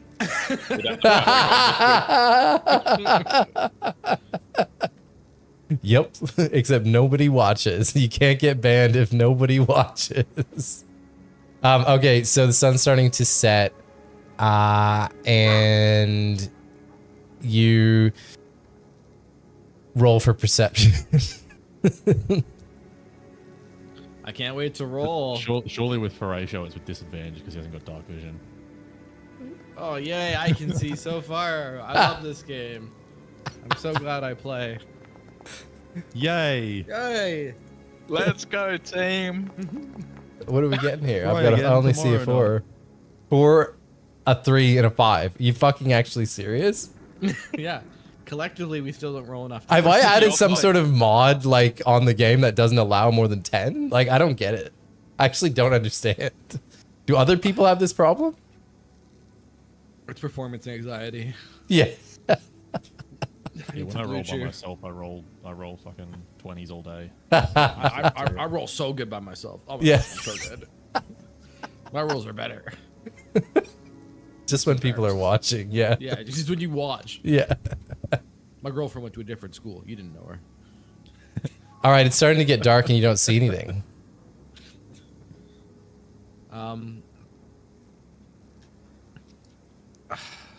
All you can see in your line of view is like around Lake Zorovich, the biggest thing you can see. The other side of it's like pretty misty at this stage, like it's dimly lit. Now it's like getting that mist is sort of rolling in on top of it.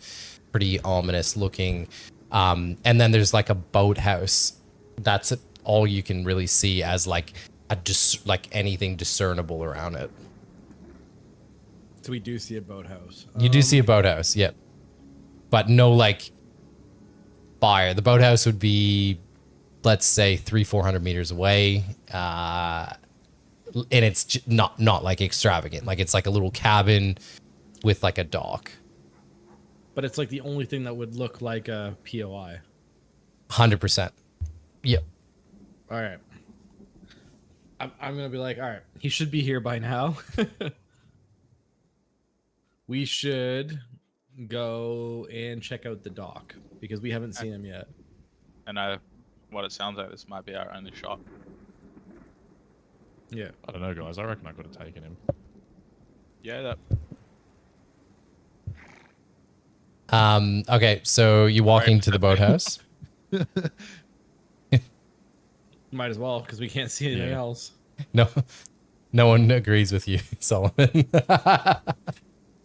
Okay, so you head towards the boathouse. You get the trees get dense. It's getting a bit darker now, especially once you've like sort of you're in the tree line now.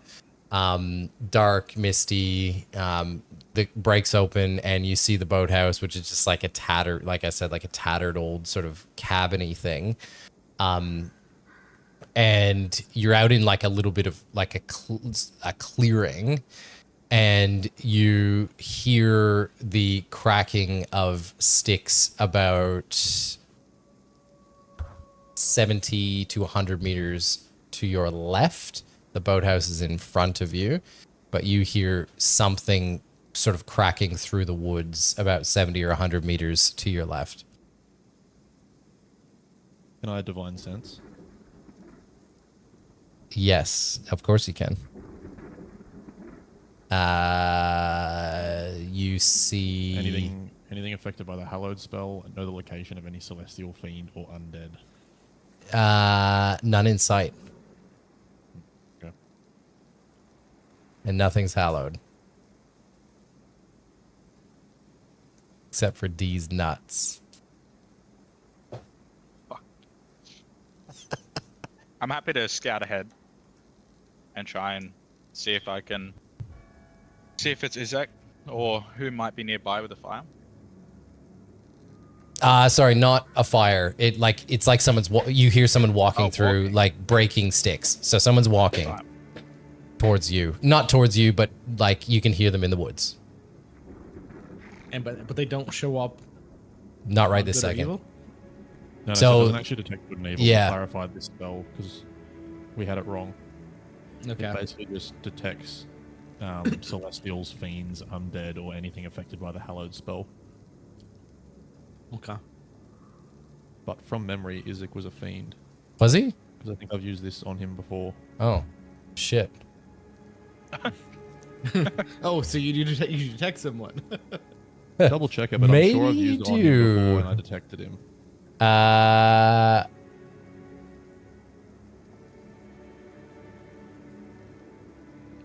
Sure. You detect him.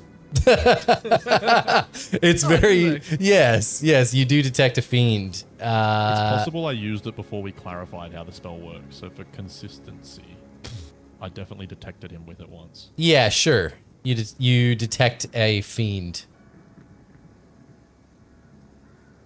I think What it's- appears to be a fiend. I can sense, I can smell him. My nostrils have been assaulted. Do we all hear the sticks crackling? Yeah, you all hear Solomon's the only one that can use the magical spell to see a fiend. Well, I'm just like, I think he's here. Heard a crack. I use the power of ears. To And- detect. And So silly. intelligence. I forgot there's no animals out here. I used fucking magic. It's him. It's a werewolf. Woo! All right. Now that we know it's him, can we try to like sneak up and to get a closer look? Yeah, so you're out in the clear right now. So you do have like the woods just to your left, and then boathouse is like sort of straight to your right, and then obviously lake flanking you on that right hand side. But yeah, nothing's like hiding you right now. So you'd have to jump into the woods to be sort of hidden out of sight. Well, we don't want him to walk to the boathouse and see us if we're out in the clearing that he's got to walk through. Yes. So you need to jump into the woods. Correct. Is that what you're asking? Yes. Yes. Perfect. I'm happy to hide. Okay, so you lumber down in the woods just on your left. And just as you do, breaking the tree line, you see the lumbering Izek Strahd. Under his arm, he's got a basket, the same basket as from the kitchen. But in his left hand, he is examining his battle axe is on his back, and in his left hand, he's examining what appears to be a doll, like a children's doll. Should have made you roll perception. No, that was passive. You would have never told us it in the end, then. Yeah, you would have known nothing. Yeah. All right. Well, He walks I guess we just let him over. pass. He walks over. He sits down on sort of the banks of the water, and takes out the bottle of wine and starts drinking it straight from the bottle. And When now he's we walking, wait. can I, because you said he had 2 bottles, can I sort of just pay attention to his gait, whether or not he's already got a bit of a stumble or if he looks... Yes. Chipper. Roll. What's the investigation? Perception? Investigation? Perception? Investigation? I'd prefer investigation. You can go with investigation. I said it first. It won't matter. Yeah. Yeah. Oh, it was a nat 20 and then it fucking cocked. It wasn't that 20. Now it's a 2. The 0, it Yeah, disappeared. Use deception. And Phip's done playing now. You're saving your rolls. You're saving. Ones in a row. That's true. You're saving your rolls Not for the tonight. big ones. Yeah, not You don't notice anything in particular. What you do see though is he looks to be on the last bottle of wine. You don't see another bottle of wine, so there's only 1 bottle in the box, and he's drinking it currently. So he could already be feeling it. I think He's a big I'd boy. also pull out the other bottle of wine that I have from my prison wallet and kind of ask Solomon if he'd want to go have a drink with his mate. How fucking stupid do you think I am? I think I'll be right, mate. I'll save it for later. And he puts it back in his prison pocket Exactly. for later. All right, what's the plan? Well, we gotta just wait to see if it affects him, right? Yeah, I guess. Hang out and observe. Really. I was gonna say maybe we try to get a little bit closer, hide around the boathouse a bit, just so we can get a better view of him and see how he's handling things. As you approach, you can see that like he's drinking pretty quickly. You can easily see that like he's drinking it like it's water. And he's like stroking this doll. Like this little doll in his hand. He's like stroking the hair and like this with his massive red arm. Roll a stealth check to get to the lake house. As a We unit. all have to get Yeah, to the lake house? as a Yeah, but unit. Oh, it's up to he's you. Drinking. Can't be that focused on us.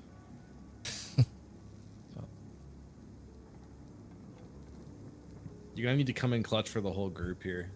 26, 4, and 3. Okay, now Brad. Ooh, that's good. That's Here's an good. important question. And I'm going to leave it fully up to you because I physically can't make a decision without metagaming in one way or another because there's an advantage and a disadvantage to both here. I have never Here we go. explicitly made a choice about my outfit. Am I still wearing a suit?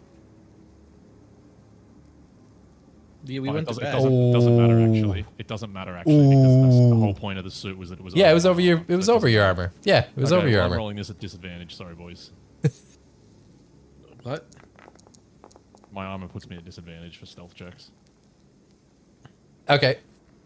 26, 13, and 9, and you all sneakily find your way over to the lake house where you have a pretty clear view. You're sort of like flanked on the side of it, but you've got a pretty good look. If you only one of you can sort of like look around the side at a time, unless it's Horatio and then one more of you.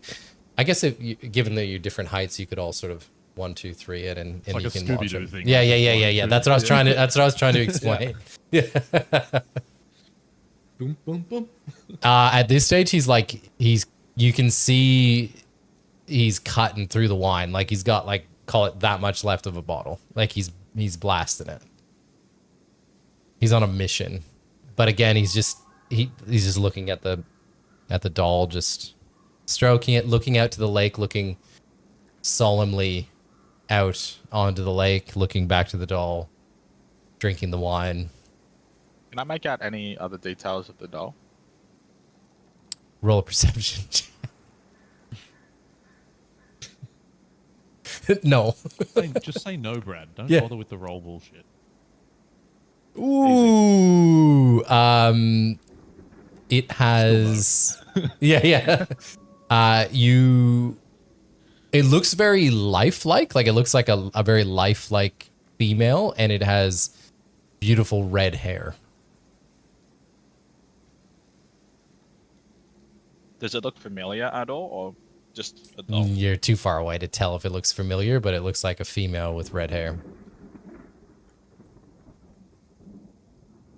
Helpful. Supple. Helpful. Oh.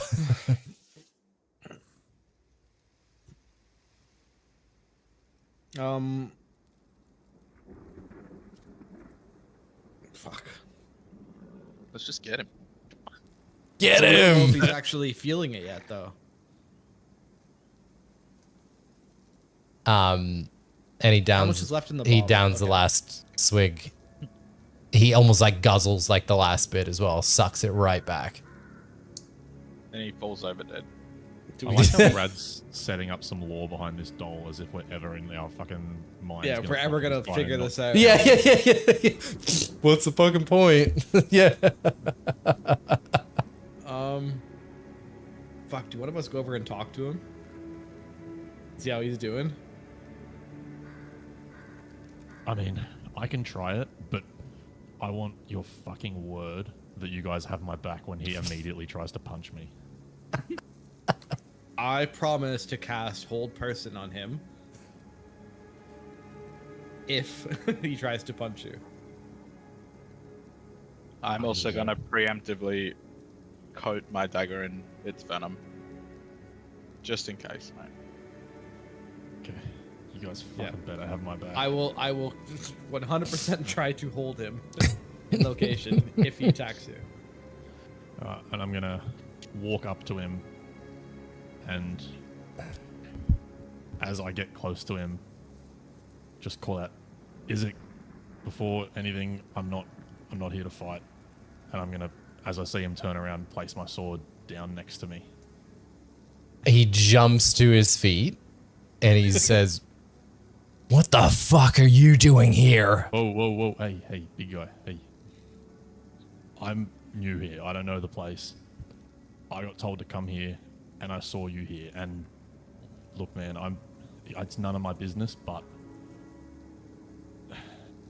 people don't come to a place like this and sit here and drink alone for no reason. That's none of your fucking business why I'm here. You're the one that's interrupted me. Whoa, hey. And he throws the doll behind his back as well while he's doing this as I well. didn't say it was my business, mate. I didn't say it was my fucking business.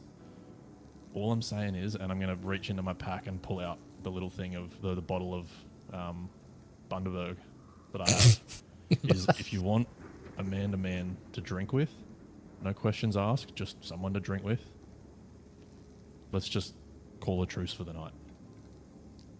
Roll a you need to roll a deception check. I'm not deceiving him. I'm not fighting him. Yes, you need to roll persuasion. Sorry, persuasion. Fuck. So Sorry. This goes from a +2 to a +6, but it's a 25. Oh, there we go.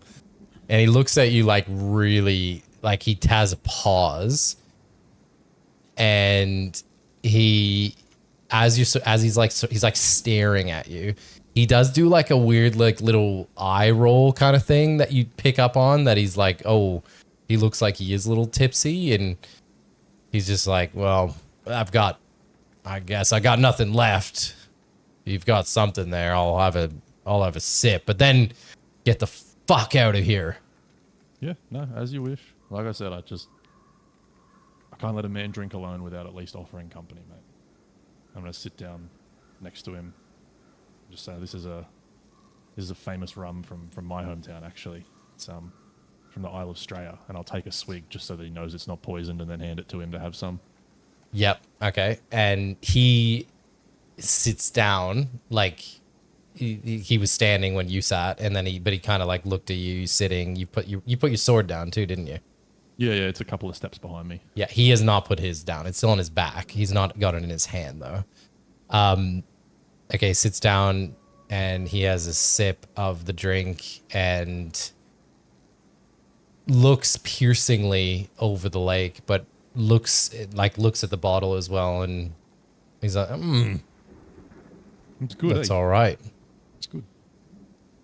Now, what the fuck are you doing here? What brought you here at this time? Mate, it's a lake.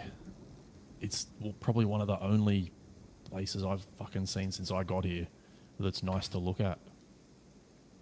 I'm not from here. All there is death here. And yet, the moonlight over a beautiful lake is right in front of us. That's not death. The wolves will be out soon. What will you do then? Look, just because you smack me against the wall, if you think I can't throw down against a fucking wolf, mate. No, have you met the werewolves yet? Yeah, no, I've killed 3 of them. Unfortunately, children involved in that, but... He gives you a little nod, though, of like, interesting. And you giving your very close proximity to him, he does like a little like a...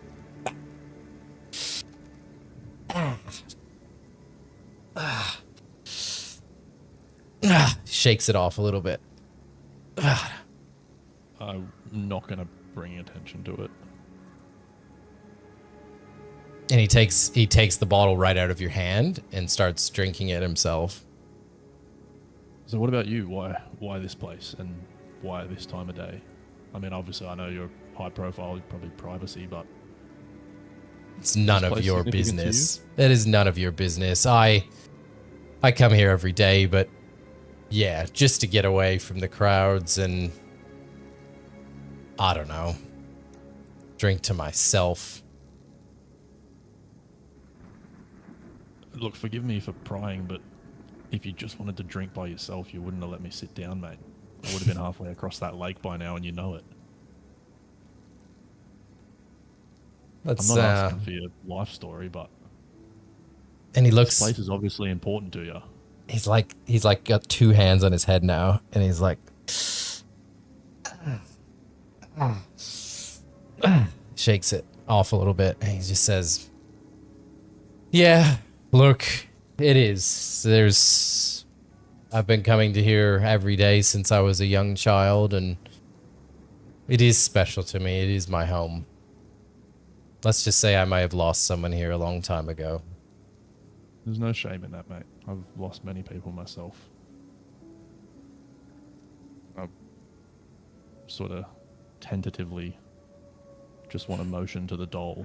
So, daughter, wife, friend, is that who you lost?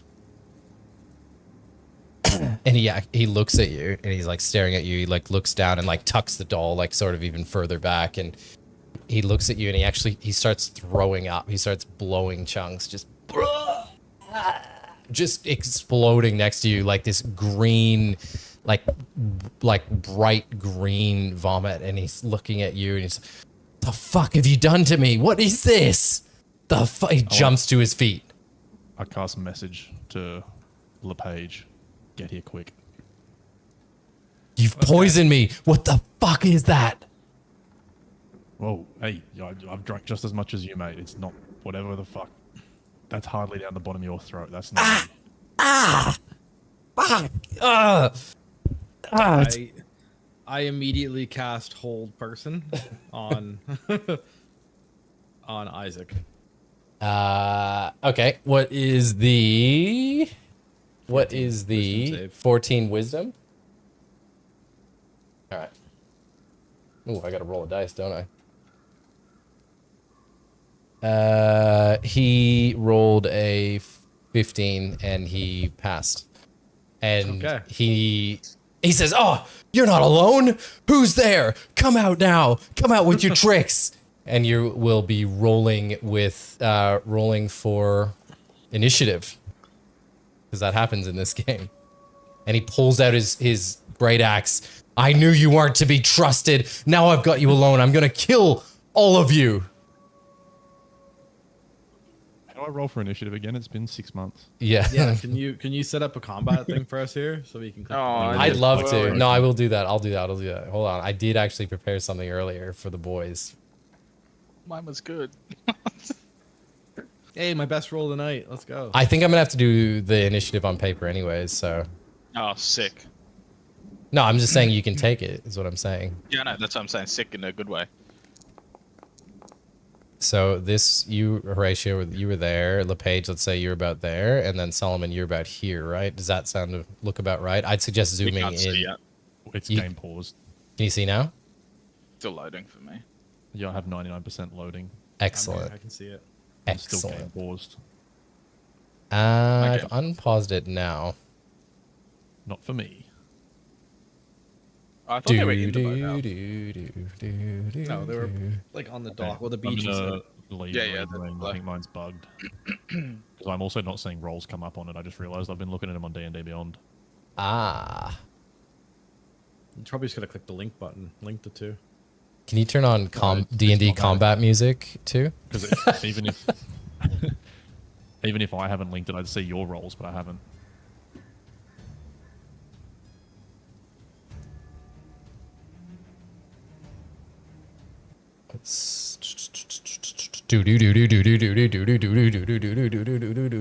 Boom. I can see now. Yeah, I suppose that'd probably be about right. And he stands up, brandishes his great axe, but almost like stumbles as he's got it in his hand as well. "What the fuck have you done to me?" And sorry, give me your rolls. I'm gonna do this on paper. 21. I have rolled. What the fuck have I rolled? 16. What do you do it off of? Is it your dex? 15. I believe it is Dex, yeah. Yeah. So Horatio, Isaac, who is 15? Me. LePage. Oh, sorry, I was 16. Oh, sorry. And Solomon. Okay. Horatio, you are what? 30 feet away? And the big boy is up and about. Fire away. I remember how far I can move. Like 35 feet. Sick. I am going to attack him with my dagger of venom that I had coded. And because I am before him in attack, it's going to be with advantage. Nice. I can't remember what the trait is. Ooh. Assassinate. I'll just pop that in there for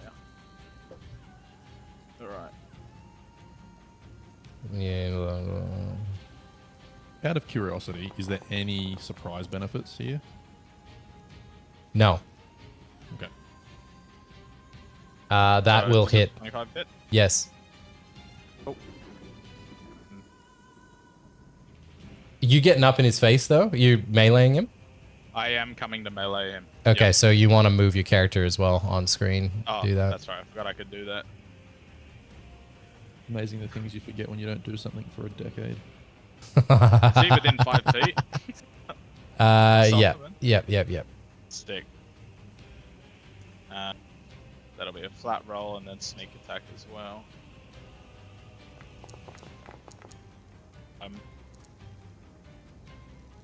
So you're doing 13 damage altogether.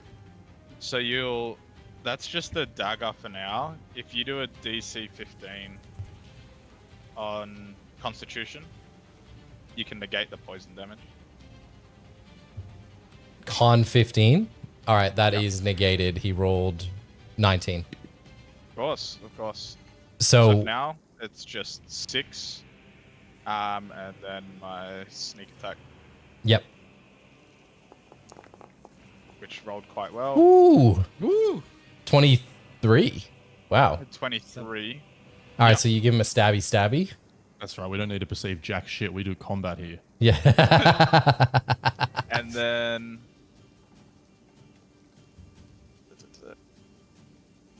Just as your 20. second knife penetrates him with a reaction, he takes his great axe and smashes you with it, and his attack is +8, 21 to hit. And he is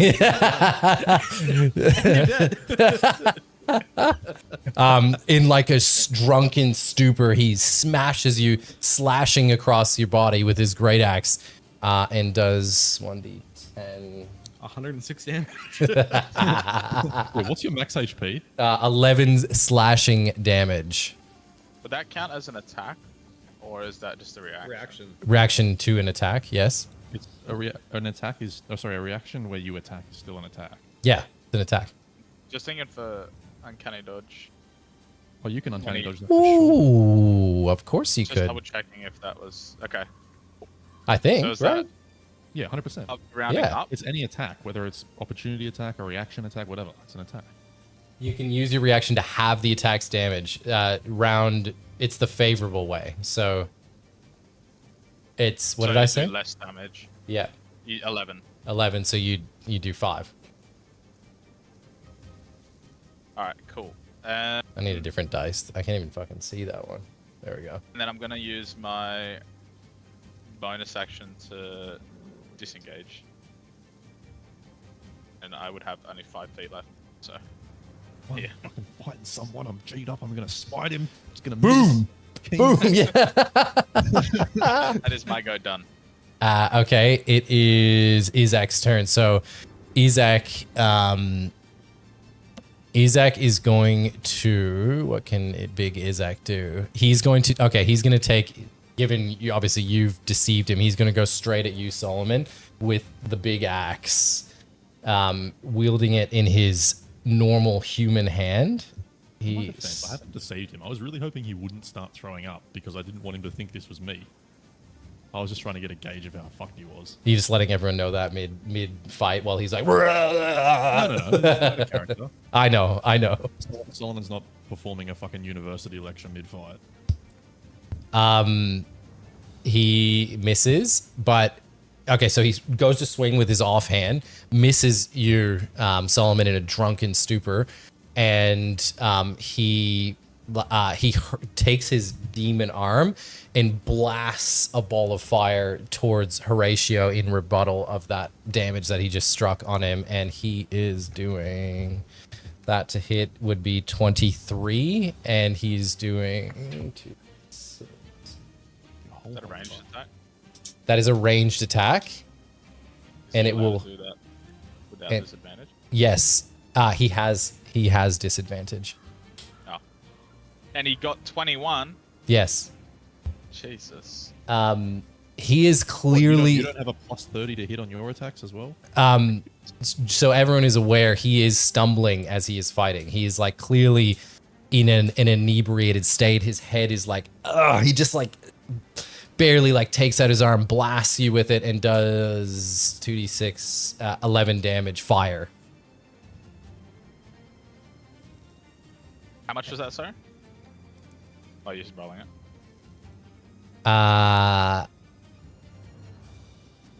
Sorry, 11? Is that what I said? 11 damage fire? 11 is what you said, correct? Yeah, perfect. Yeah, my bad, I didn't hear it. And finally, he's clambered to his feet, and he takes his great axe and he starts this like massive spinning motion. And Solomon, do a dexterity save, DC 16. Oh.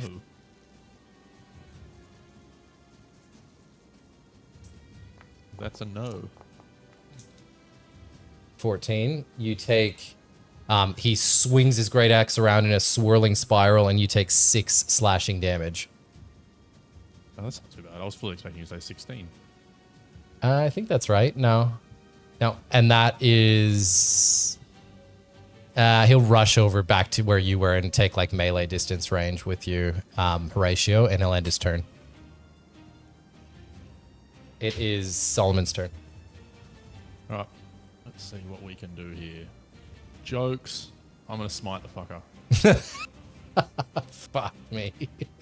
No, I'm not, because this is how we play D&D. Does a 14 hit? It when he's doesn't. Drunk? Doesn't hit. Okay. You know what? I can't smite anyway. I have to take my action to pick my weapon up. Yes, you cannot. That's right. Hold So on, I pick my actually. weapon up. Hold on. It's an action, isn't it? Yes, it is an action. It makes no Yeah, difference sorry, if it's continue. like an action. Continue. Yep. So I only have a bonus action, which means...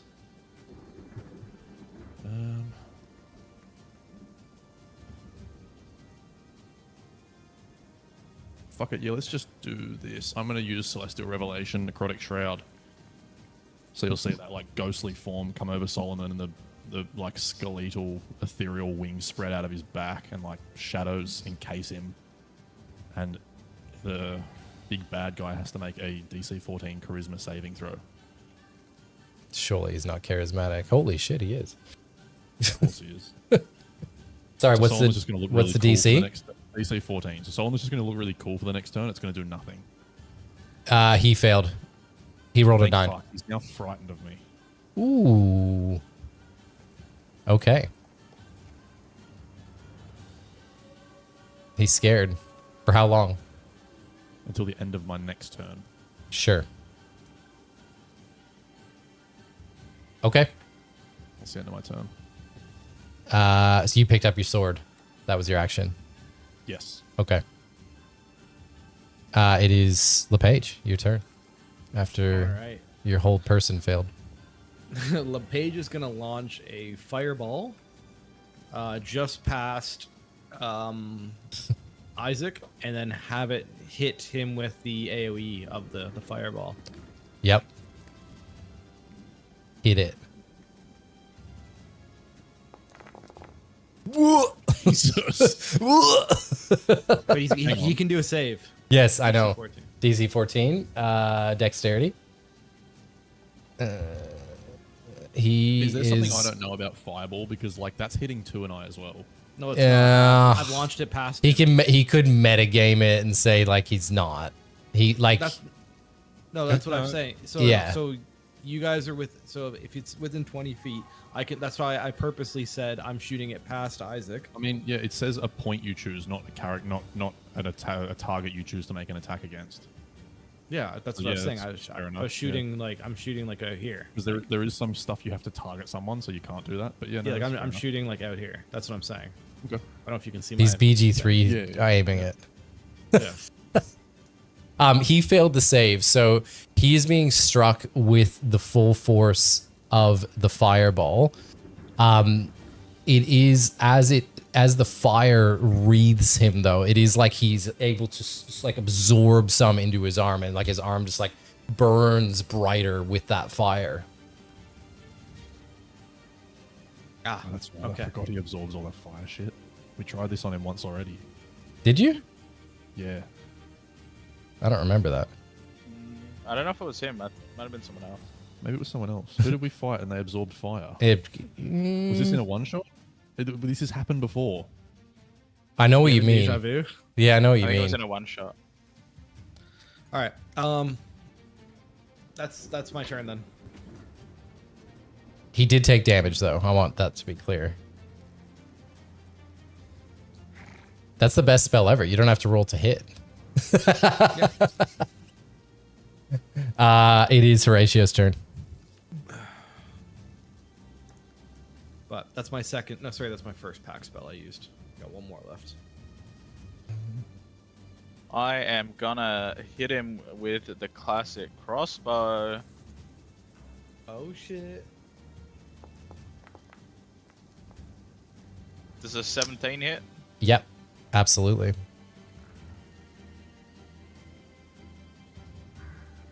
Let's do normal damage, classic old sneak attack, Oof. for a Big roll. total of 20. 20 damage. Yep. And then, lo and behold, I'm gonna disengage again, Yep.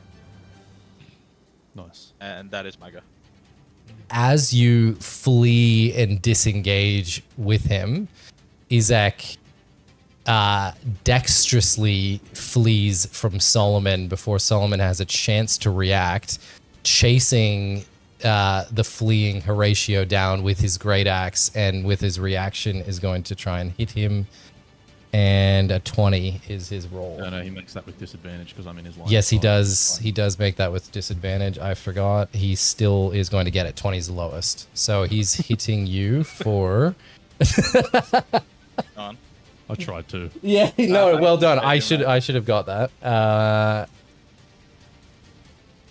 7 plus 5 plus is 12 plus 15 damage slashing. Mad. I'm gonna have that. Oh, you have that? Yeah, okay. 7. Here we go. Oh. Here we go. Is that right? Because you use disengage, can you use Disengage, uncanny yeah. dodge? Yeah. Uncanny dodge is a I think reaction. it's a reaction, so it just means Done. you can't opportunity attack now. Got it. All good.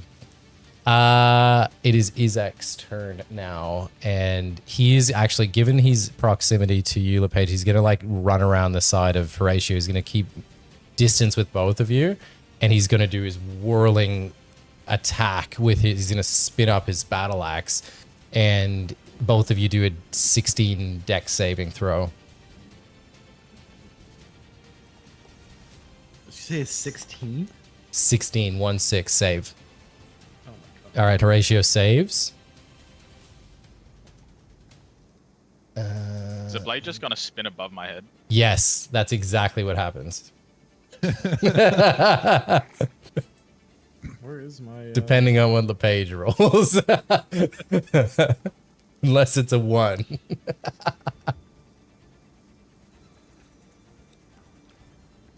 What the fuck? An error summoned. Okay, I just got an error trying to roll a dex save. Wow. Sounds like you rolled a 1. I rolled a fucking computer nat one. A network 1. Yeah. Oh, might as well. You did not pass, so you are going to take 2d4. You take 3 damage slashing as he pumps around. As he's like spinning, he takes his fiery arm that's just been like almost charged by this red fire that you hit him with the fireball, and he's going to shoot one back towards Solomon, hitting for +5 to disadvantage. He's gonna miss 14, so he misses his fireball, and you see the fireball careen into the lake and like pop in the water. He's gonna take one more strike with his battle axe on you, LePage, on follow up with disadvantage, and he's gonna miss. And that will be the end of his turn. He's lumbering like between the two of them, like in like almost like a berserker stupor, missing though. And it's Solomon's turn.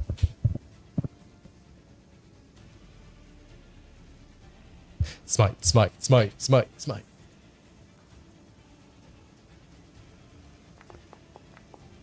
Fip's just rolling. Are you muted, Fip? Or are you just doing something for flair here? Okay.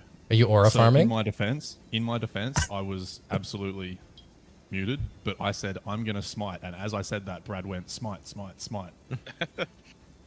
Yeah, so I'm smiting. I'm gonna run up and smite him. He's aura farming. I'm not aura farming it. Am I still muted? No. No, I'm Yeah, kidding. you muted. What? Run up to him and smack him with an 18 to hit. Yes, sir. That's gonna hit. Beautiful. I'm smiting him at 2nd level. So I believe that's 3d8 extra from memory. Let me just double check. Just Oh, fuck, do I the remember to find math all my shit. and give me the totals. Yeah, I'm getting there, right? There we go. So this is the smite damage. And that's all radiant. Big. Yep. 20. He's also going to take 3 necrotic damage because of my necrotic shroud. Just 3. That the roll for that is just a flat 3. Yeah. Yep. And then this is the actual sword's damage. Nothing great. Only 8 for the sword. Total. 28, 31. 31 damage. Holy shit. Okay, so yeah, and that's a divine smite, so you're using divine powers to do that? Yes, correct. Okay. So it's only 20 of it is radiant damage, if that makes any difference. Yes. Yep. All good. So, and you hit him like he's like lumbering around, like fighting LePage and Horatio, and you strike him right across the back, and he's like, "Rah!" For 31 damage or whatever it is. Yeah, and I'm then going to cast Compel Jewel on him as well. Ooh. Nice. All right. So, Do I have to do a save? yes, it's a Wisdom 14 save. I'm rolling with disadvantage, and he. No, you're not rolling with disadvantage. It's a save, not a check. I You am. roll with disadvantage on checks. I am also rolling with disadvantage on this. Okay, fair enough. He does pass though, unfortunately, Damn. with a flat. It was 14, right? 14, correct. Yes, with a flat 14. That's also the end of the frightened condition. It's only until the end of my next turn. That's right. Oh yeah, I wouldn't have been able to attack you anyways. I'm glad I didn't. Perfect. Yeah, you can attack me. I thought you couldn't with frightened. Yeah, you absolutely can. You just can't Oh. move closer to me. Willingly. Willingly. Sure. Okay. Is that your turn? Yep. LePage, it's your turn. And you are all in melee range right now, just for reference. All right. You're I'm within, going like, to 5 feet. cast Ray of Sickness, but I'm going to use one of my lucky abilities for 2 attack rolls. So it's like it's rolling with advantage. Yep.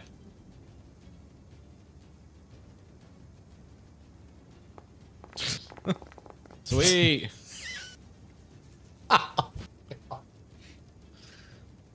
It's 12 hit. It's Horatio's turn. It does. No, it misses. I'm gonna move away.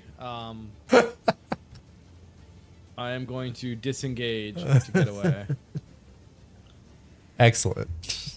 So I'm just gonna Do run you have over. bonus action disengage as well? No, I don't. But I'm gonna just disengage normally, like just back up. I use my movement essentially. So that's an opportunity attack. Yes, he can opportunity attack, Cool. but He's gonna be like, all right. He's gonna try and attack you then as you run away. I can't move. So Okay, 18. Oh no, that's Oh, if you click the underneath the anvil, click the 4 corners and then move. where? You need to Like click the- the person first and then the 4 corners. Click Okay, the person, thank then you. the 4 corners logo. Yeah. He is actually gonna miss with a 10. Nice. yeah, let's go. And is that the end of your turn? Yes, and that's all of my packed magic. So great. Back to Eldritch Blast. Let's go, boys. And If I'm done. it ain't broke, don't fix it. yeah. It is Horatio's turn.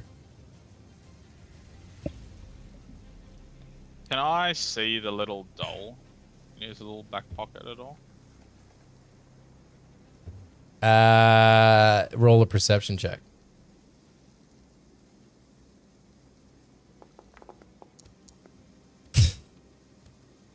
It looks like he left the doll on the side of the, like at the water's edge, along with like the basket. You know, to take a peek over there and see it. Yep. 11's as good as we get. Like that's as high as you roll for perception. That's a good roll for perception. It's a great What roll. else? Great roll. That's what she said. I'm just gonna bolt him again. You're at half mast. Is it 13 yet? It does not. Icky. It misses, in fact. Good. I will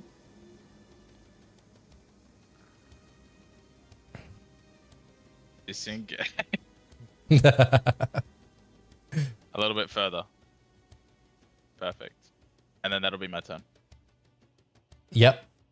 Okay, it's Izek's turn, and no, he's not going to. Regardless, he's going to take a smack at you, Solomon, with his big battle axe. 24. Oh, I rolled a 24, and then I rolled a nat 20, but it is 20. It's a 24, dirty 24 to hit, and damage is 7 plus 10 plus 5, 15 damage. 15 slashing damage on you, Solomon. As this is taking place, like almost simultaneously as he's slashing you across the chest, he's also got his arm out and having a blast over at Horatio. Leave me alone. You keep fucking with him. What's it to hit? Plus 5. Best I can give you is 12, which is not going to hit, right? No. No. Perfect. And as my bonus action, I am going to... so you see him like lurch. He while he's got his battle axe sort of down by his side, he takes his demon arm up in the sky and like almost like charges like this fire from the sky and shoots this bolt up. And on top of LePage, there's like this fire raining down on top of him, raining all over the boathouse as well, which burns and it sets alight and burns in a flame. And you need to do a dex save 13. It's better than the last one I had to do. Oh, for fuck's sakes, I got the error again. Sounds like he rolled low. Can't handle the saves. As soon as he rolls low, he turns it off. He turns off his browser. Refresh, try again. That is save. Okay, so LePage, fire rains all around you, and yeah, the boathouse just explodes in flame next to you. So, lighting up the area all around, and that is the end of Izek's turn. It's Solomon's turn. All right.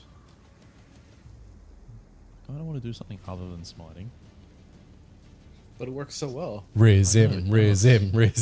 Oh, I'm not going to riz him. I'm going to smack him with something.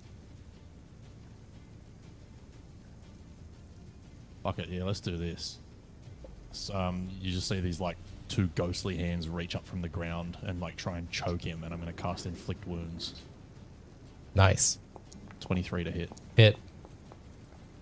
This is all going to be necrotic damage, I believe. It is necrotic damage.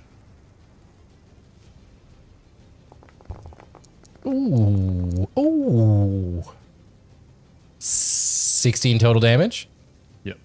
All right, so you strangle him with like these like greenish, are they green arms? Like ghostly sort of pale blue. Yep. And they come up out of the ground and give him like a scratch and a sniff, and he goes down 16. They strangle him, mate. Strangle him. Yep. 41. Okay. Yep. All right. Perfect. Yep. In response to that, he takes his demon arm, blasts the ground, and hits 21 to hit, which will hit. I'm going to cast Shield as a reaction. Okay. A reaction to my reaction. It happens. It happens. Does that just deflect it completely? Or No, I have you a plus 5 to my AC. Yep, so it hit for, what did I say, 21? Yep, so it Yep. doesn't do it. Okay, so it misses. All right, keep going.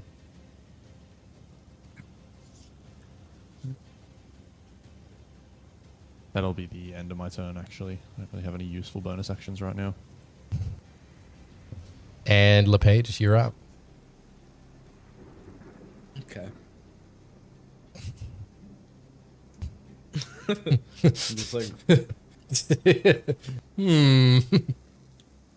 Eldritch Blast.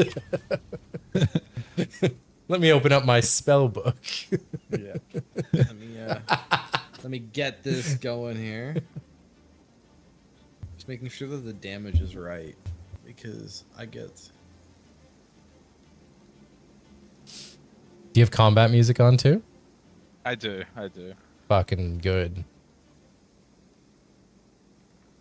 It only just occurred to me that my watch together broke. I have to refresh the page. Awesome. I need to do a wellness check on your HP. Is that to hit? That's damage. No, fuck, that was just damage. My bad. 19. Hits. Alright, so just take the damage of the first Yeah. shot then. So 16 total. Yeah, 16 total damage. Does it knock him back or anything? No.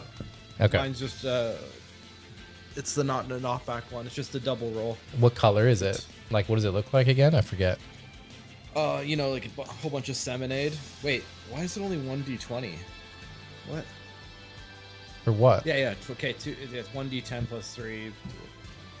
Yeah, that's right. Never mind. I'm just making sure it's the right roll. He's cheesting. No, I'm just making sure it's right. Yeah, it's just lightning coming out of my hand, and I'm aiming it directly at the his red arm. I want to hit the arm directly. Yeah. All right, and he like reels back This with particular shock. song is loud as fuck. Oh, is it? Oh no, that's I know why. Just turn it down on the platform. Yeah, I turned it down on the YouTube bar instead, and so the next song came on and it fucking Oh. reset. He is looking worse for wear, Big Isaac. He's getting smacked around a bit. And is that the end of your turn, LePage? Yes. I need to do a wellness check on LePage. Horatio, it's your turn.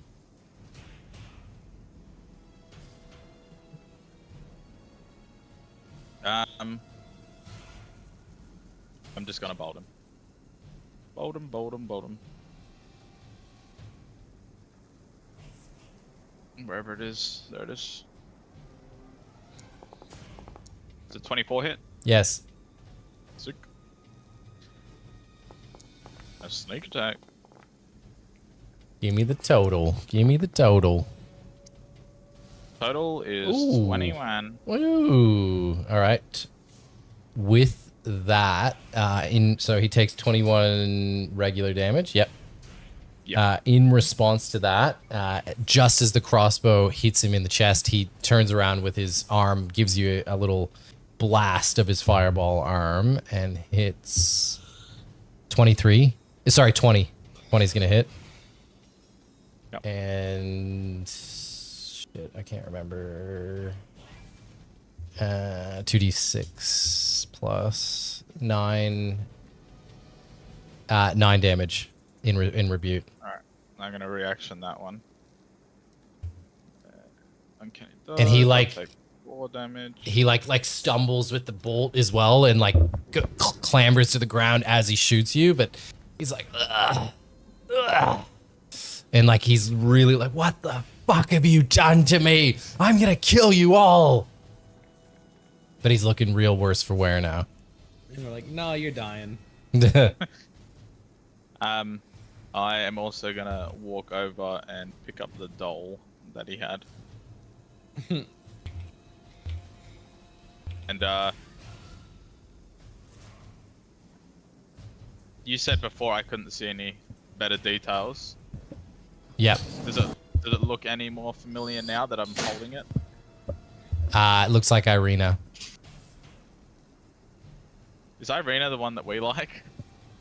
She's your Yes. friend. Okay. Lawmaster 2. Just Where do don't we know worry that about name it. from? Don't even worry Where do I know about that it. name Yeah, from? yeah, Probably the only genuinely important character apart from Strahd that we've done so far. Irina. The one where I have to do the accent. I think I would, as I've seen it, kind of turn to him and just, you know, like, why do you have a doll of Irina?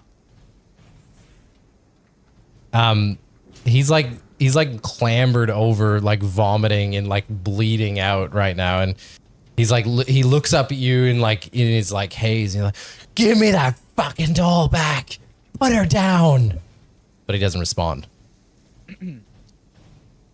I'm gonna tuck the doll into my belt for now, and then I'll end my turn.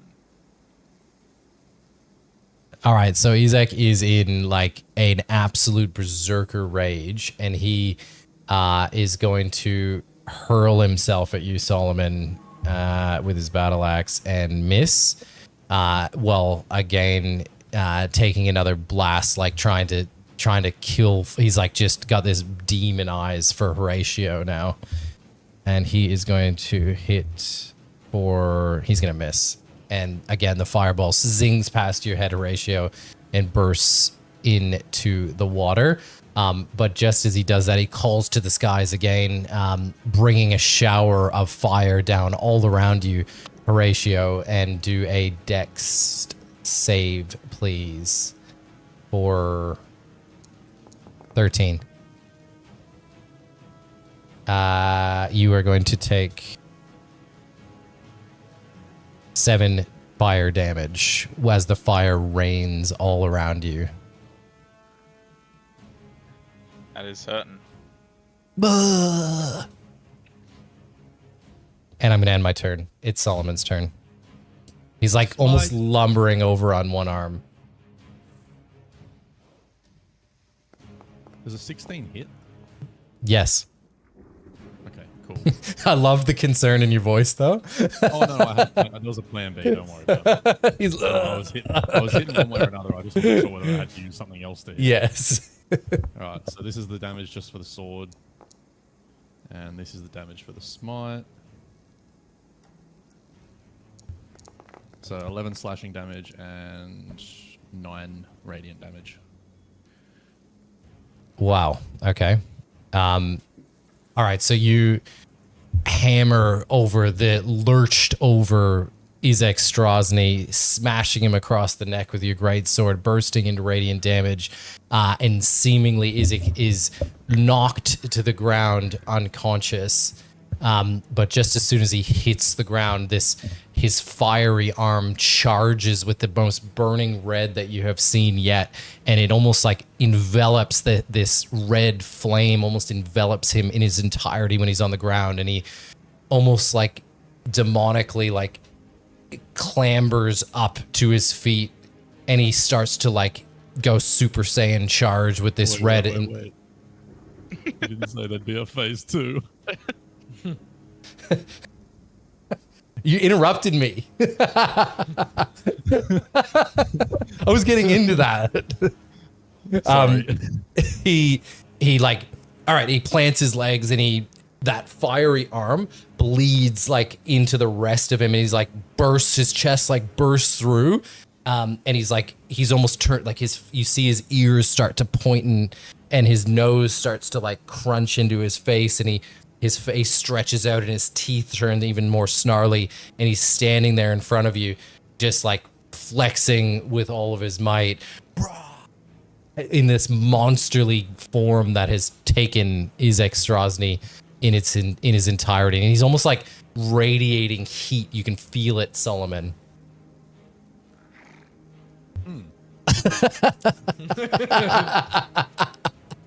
Well, that was a bad time to use my second last spell slot. The only reason I smited that was because I thought I'd be able to do some mad execute. Fuck. Oh, dear. I wouldn't make it that easy.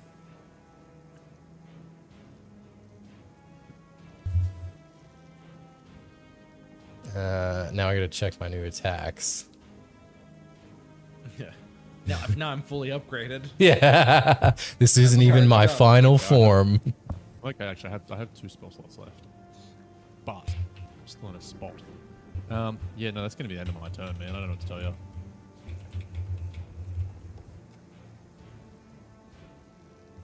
That would make it LePage's turn.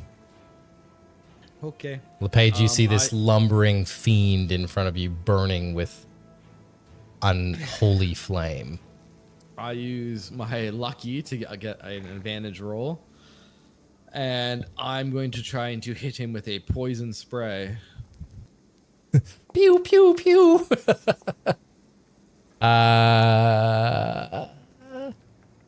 With advantage, it does hit. Okay.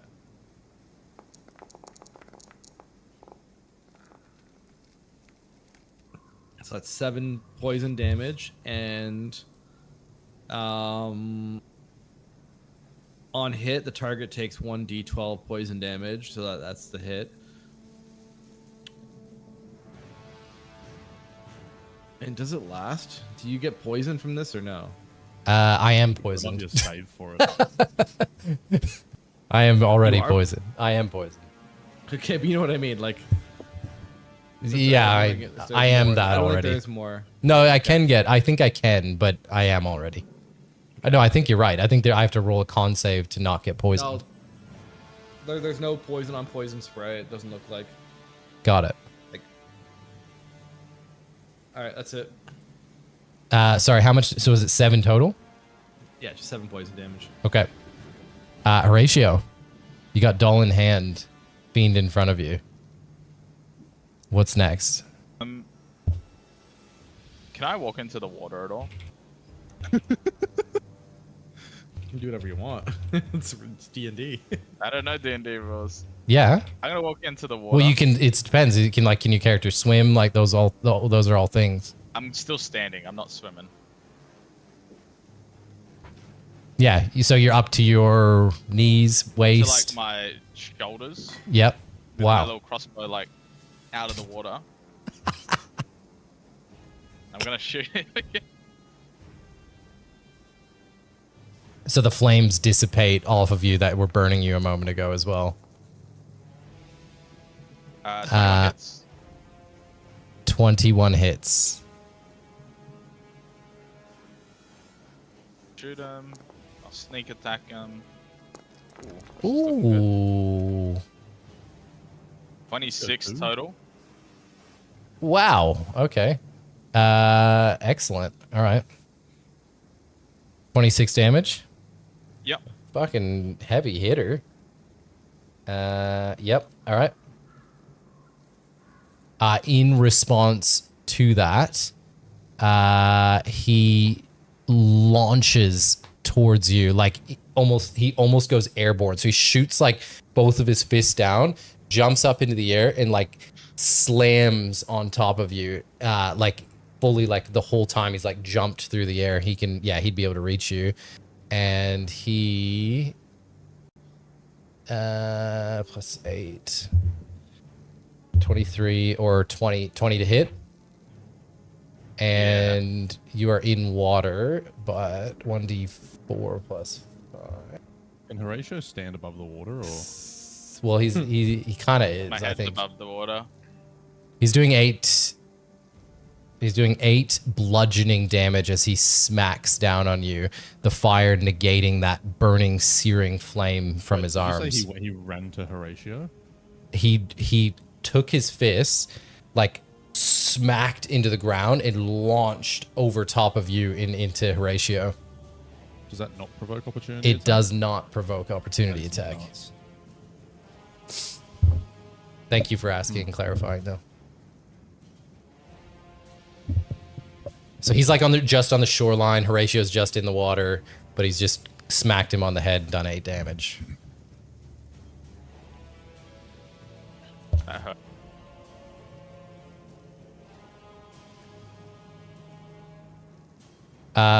It's your turn still.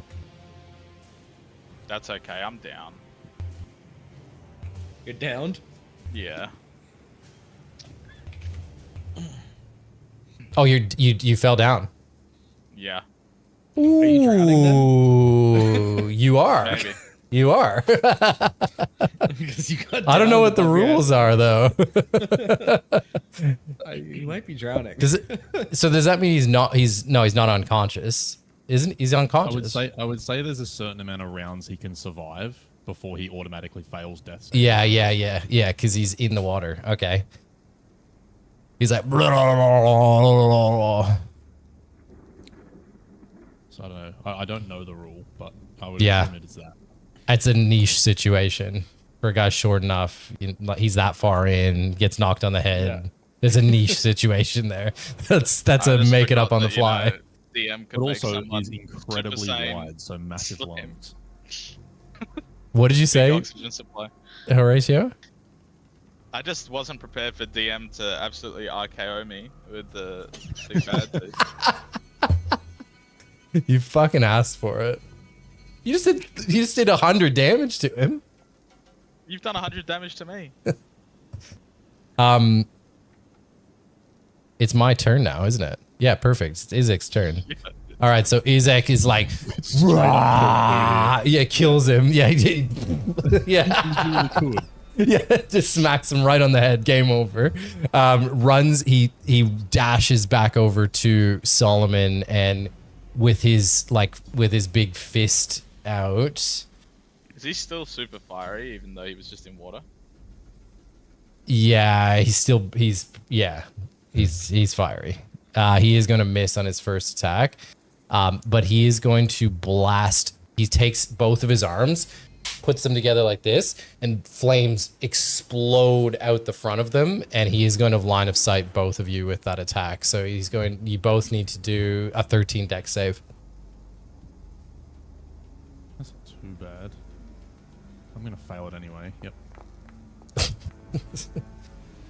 Oh my god, this fucking bug is ridiculous. Every time I 13, sorry. It was a 13. You are taking 11 fire damage from this. Oh, you doing something different? Well, yeah, I was going to say I had something I could use, but it kind of is metagaming if I know the damage before I use it. That's why I said hang on, but... Oh, sorry. You can use it. I don't care. Whatever. If you're going to use it, use it. Yeah, I was going to use it, so I will use it, I suppose. Just use it. I'm going to use Favored by the Gods. I can, once per short rest, if I fail a saving throw or miss with an attack roll, I can add 2d4 to the total. Okay. You just do your thing. I didn't listen to any of that. It brings me to a 13, so I pass the DC. Got it. Okay, perfect. So he shoots the flames out of his hand, and you both, like, jump to the side to dodge the flames. And was that my bonus? Yeah. No, it wasn't. That was my attack. Okay. For his final move, he takes his battle axe, lifts it up, and smashes it in the ground next to you, Solomon, and do another DC 13. Dex save. Yeah. Dex save. No. No is his response, and he takes 5 flame damage, fire damage.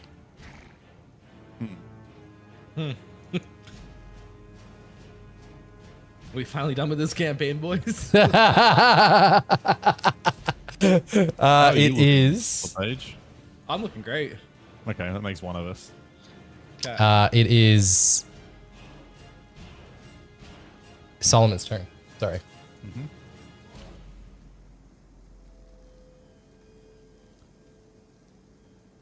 Fuck. I didn't turn the aircon on. I'm cooking in here. Cooking.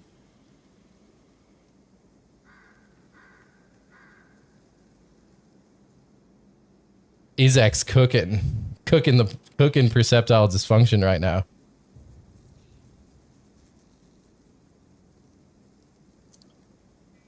What you got cooking up there, Fip? Not a lot, man. I don't know what to tell you. The chat's popping off. They love you guys. I might have you covered in a second. Can you do anything to heal Horatio? I'm working on it. I'm very much fight only, realistically here. I have a healing skill that you guys haven't seen yet. It's a cantrip. Cool. That may be a good time to be. Now's the time. Yeah, but the problem is like I have to be touching him, so I'm like I have to do 2 turns to get there. I get that. You can, yeah, that's fine. My point is I can't really heal him. Yeah, I'm gonna work on it, but I've got a little play to get over there. Okay, as long as you've got that covered, I'm gonna do what I do best. I'm gonna smite him at 2nd level. That's a 27 to hit, DM. That's gonna hit. I'll roll the smite damage first. Do Radiant damage.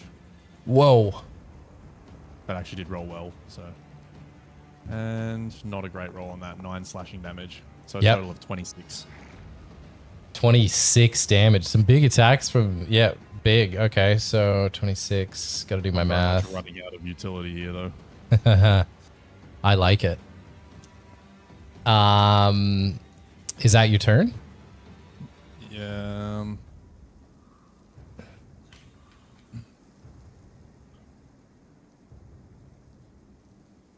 Roll a DC 13 con save while you're at it. Oh, Why? I passed it, but why? Because Izek burst, like the area around him, it's almost like he exploded himself and Oh, burst of with course it burst with cinders, like and you like covered your eyes because it was like all over, like blinding you almost like a flashbang, but it didn't. You covered your eyes. Fuck, I knew I should have taken more healing shit. I used to have a healing spell that was a bonus action, but I don't anymore, so I can't really do anything with a bonus action. That's a fucking massive gap in my shit. Love this fight. Oh, I don't. Love it. it. Unfortunately, that is my turn. I need to do a wellness check on you guys, actually. It's not good. Do you want to do a wellness check on me? Yeah. Is it my turn? Drowning. Is it? Yeah. Is it, Solomon? Are you done? Has Horatio done his first death save yet? No, He hasn't had a Did he turn skip yet. His turn? We haven't had a Oh, no, turn he yet. just killed him. That's right. Yeah. Yeah. All right.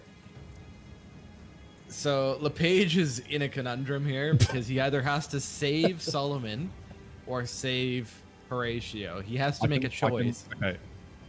I can tank another hit. I can survive this turn. Come on, you got to do that in character. You got to yell it out. You got to do that in character. Okay. Save Horatio, man. I'll be fine. Just trust me. Okay. Trust me as well. So I cast Fog Cloud covering the area between Solomon and Horatio. And I start to make my way sneaking over to it, but I only have 30 feet of movement, so I'm about halfway there.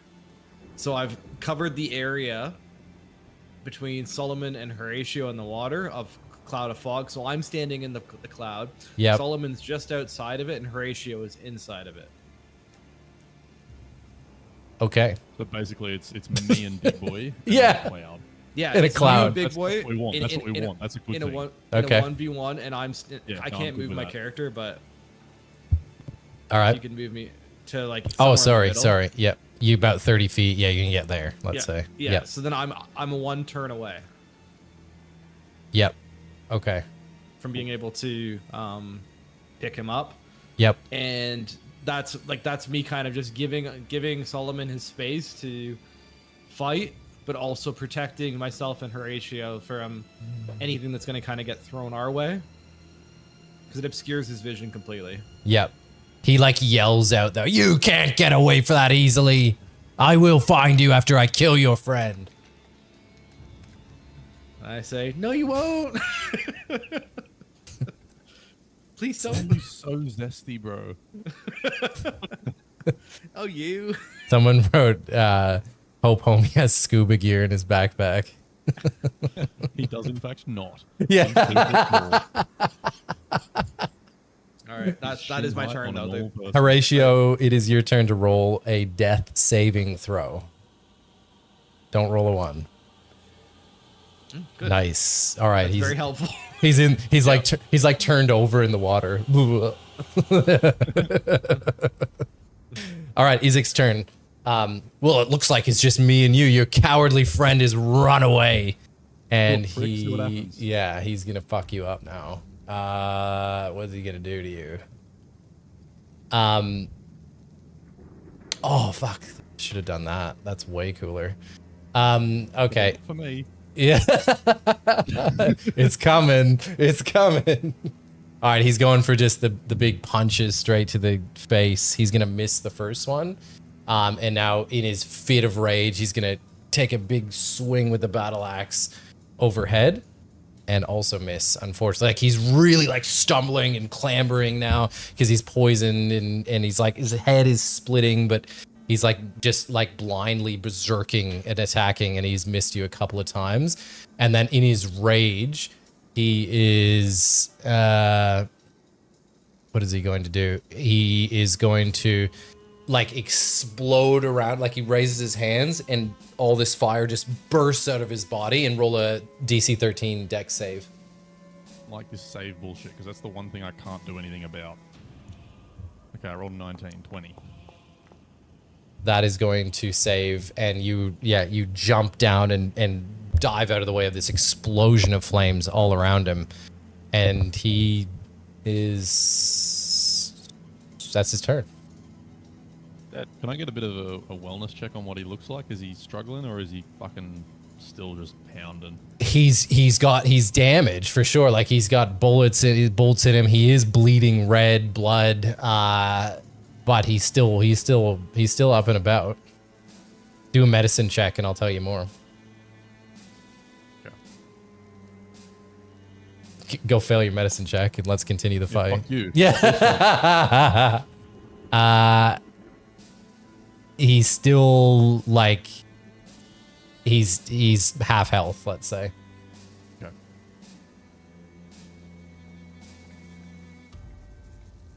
Okay. That's his turn. That would be Solomon's turn now. Ooh, this is a good one. Hit him. I'm just gonna give him a big old uppercut with the great sword. Yep. 27 to hit. That's gonna hit. Not smiting. Just 13 slashing damage. 13 slashing damage. Yep. Yep. Yep, sorry, just doing the math. As you strike him, he grabs the blade on the way out and like incinerates the blade as it's passing through him, and it burns this like bright fiery red down to the hilt, and you take He's got a bit of count. you take 8 fire damage. Oh my and God. roll a DC 13 con save. Now, I don't mean to alarm the boys here. This is a very important con save. Oh dear. So you burn, the fire burns down to the hilt, searing you, and you drop the weapon in the heat.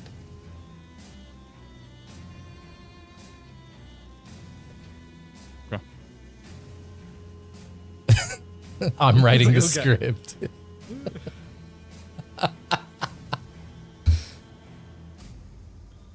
All right. That is... Well, sorry, Solomon. I interrupted, so that was a reaction.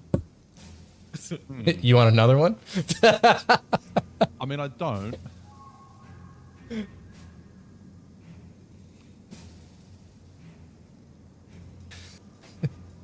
Curtis is like looking to the back page of his spell book right now. I'm going all the way. I'm going deep.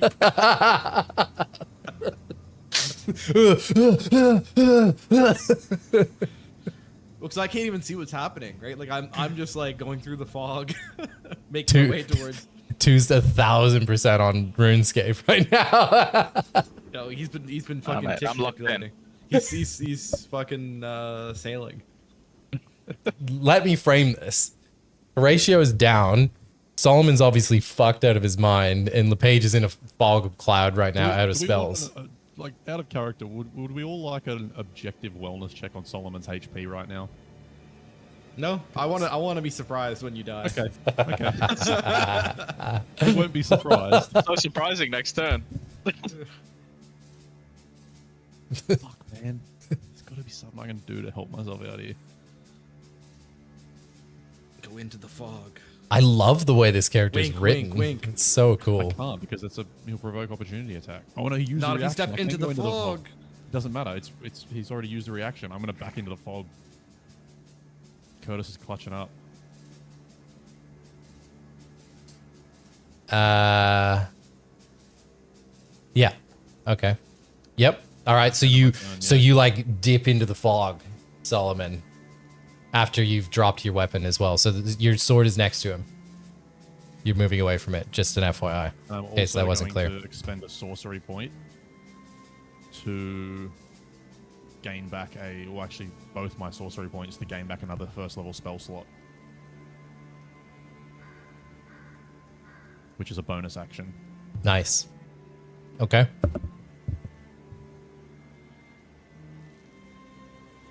that's the end of my turn. Yep. It is LePage. What do you got for us? All right, so I've been whipping up some stuff in the background. I move into the water towards Horatio, and I reach into the water and I pull him up to resurface his head, as he's been under for quite some time. I take my healer's kit, in which I've been holding for quite some time, which helps me stabilize any player at 0 HP who's currently unconscious. Nice. I move Healer's kit. Horatio towards the water, or towards the land, as he's been stabilized, and then I enact my feat. You can't move him though. Okay, well, I'm just stabilizing him. Give me Yeah, some- you stabilized give him. me, Yeah. give me something here. Yeah, He's not yeah, you drowning, stabilized he's- him. Okay. No, he's fine. If you stabilize him, that means he comes up, doesn't he? Yeah. No, he's stable. He means he still has to Stable get up. means and he can't Oh, die. He's okay. Yeah, one no, HP, you've but he's yeah, unconscious. you've rolled him over. He's not choking or anything. Yeah. And then I'm going to enact. Where It's a is whale. it? Fuck, what's it called? I had it here. What's? I hope you got some funeral music queued up there, Brad. Do do do do do. Where is my? I'm gonna look up the rules for fog because this could get interesting. Isn't it just impaired vision? Everyone has disadvantage to attacks. I think you're right. Attacks Yeah, requiring sight, everyone has disadvantage for. I already have disadvantage. I'm trying to What? find. And you're still fucking us up. I have disadvantage on everything. That I thought you knew that. I figured for some things. On any attack or save, but not your saves. Like you Oh, there don't it is. get it. So, sorry. I'm gonna use my magical cunning, which once per long rest, you can perform an historic rite for 1 minute, regaining up to 1 extended pack spell slots. So, while I've brought him up, I then dip into my magical cunning. This requires no action. Ooh. And Damn. I sit down and I start to channel my patron, and I'm channeling him basically as hard as I've ever done it before. I'm going dark. I'm going deep. I'm going as I'm basically giving into the what I've been using to suppress him, being able to not dip into my greed, not dip into my wealth. Everything that I've been holding back has now been floodgate open, and I've just allowed the dark one to consume me. And Horatio and Solomon, you hear like a demonic laughter in the fog swirling around. You can almost see like there's like a ghastly being swirling around and like ha ha ha ha ha ha. And that is my turn. I have to wait for 1 whole minute. Yeah, so you're like essentially- meditating and like channeling Yeah. the demon right now. Horatio, it is your turn. Stop So mining. if I'm stable, does that mean I have 1 HP? Is that right? You're unconscious though, I believe.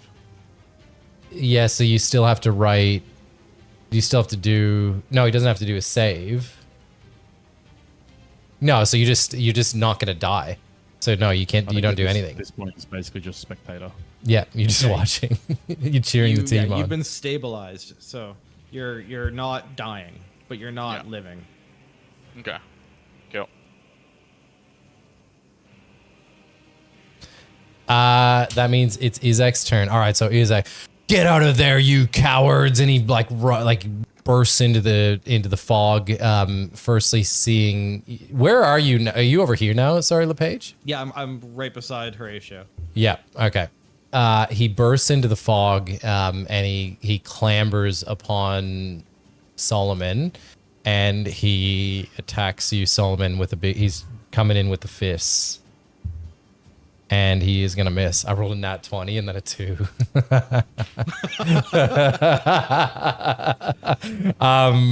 He is going to, like, he's at this stage, he's like right pissed off. He's going right deep, and he finds the page, and he's going to go in with his battle axe, and he is going to go for 21 is going to hit.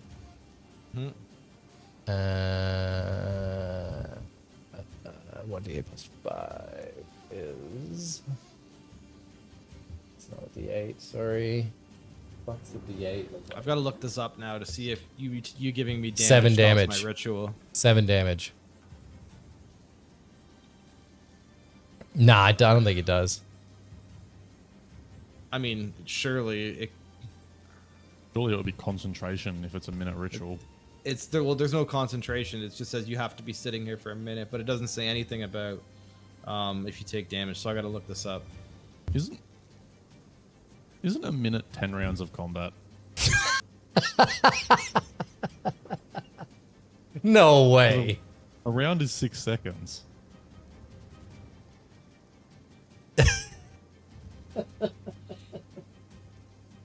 No, a round isn't 6 seconds. A turn is 6 seconds.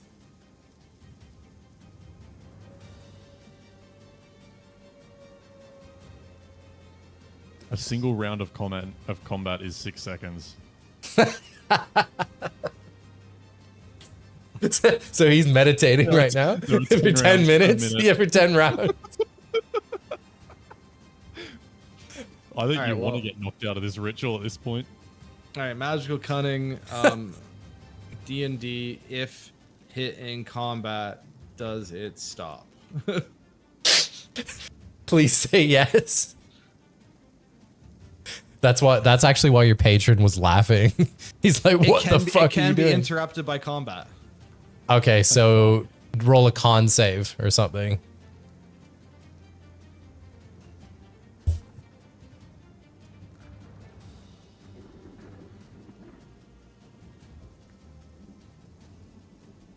Okay, yeah. So you want me to roll a con save? Yeah, just like DC, what? DC. Yeah, but I want to fail. You can choose to fail a check at any point. Yeah. Yeah, you failed. I don't care. so you can fail I that. wake up. So I take damage and I wake up. You took how much damage? Sorry, was it? What did I say? 7. Yep. Is it my turn still though? No, I have a bonus. Yes, it is. Hold on. Okay, so with my bonus action, I am going to again charge up and burst into flame, and the two of you have to do a DC 13 dex save.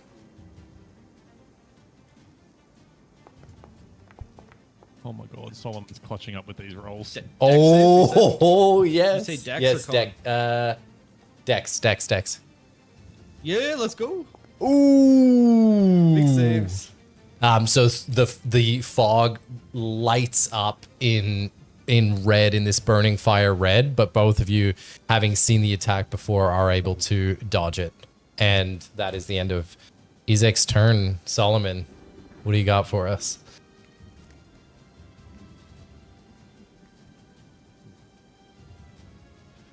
I'm aware this is a stretch. Oh, here we go. Here we go. I'm not even gonna bother putting this one forward because it's not gonna happen. I'm gonna swing it in with my great Do it and you're cool. Do it and you're cool. No. All I You was don't gonna have a say great sword. Okay, I'm gonna take out my dagger then, which I do have, Perfect. and swing it in with that. Now, what I was gonna suggest was, if I commit to a smite before the attack, can I use this divine light to negate the disadvantage? That was the suggestion I was gonna make. What's divine light? Well, from my blade glowing with divine light when you smite. No. That's why No. I said it was a stretch. No, I was like, no, so I I'm appreciate thinking, you nah, this is acknowledging that. bullshit. No, it's too breaking the rules a little too much. That's some point, yeah. I was like, yeah. Maybe if it was darkness, but even then, maybe, I mean, darkness, I feel maybe, like it would genuinely make yeah, sense, maybe, because it is literally divine light. maybe, yeah. Not fog. Oh my god, I've rolled really well with disadvantage. Oh, yes. That Does that hits. hit? Yep. I'm smiting at first level. Dagger smite. Let's go. Yes, sir. So this dagger that the rock people gave me. That's that right. one shot. Yes. This dagger's important, mate. Can someone Just heal blows out the Horatio, blind by light. the way? Sorry to interrupt you. I can't. I can't get to I've him. got it. I've got it next turn. Okay. For fuck's sake. So 15 radiant damage Ooh, this is what you needed. This is what you needed. and 7 slashing damage. Oh, here we Oh, sorry, go. piercing damage. So a total of 22 damage. Oh my god, that with a fucking is. dagger. Where are you striking him with the dagger?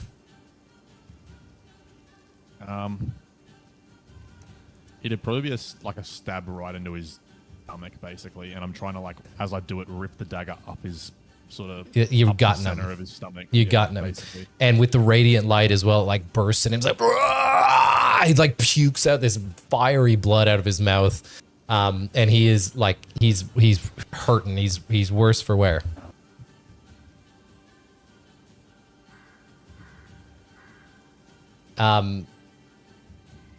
And and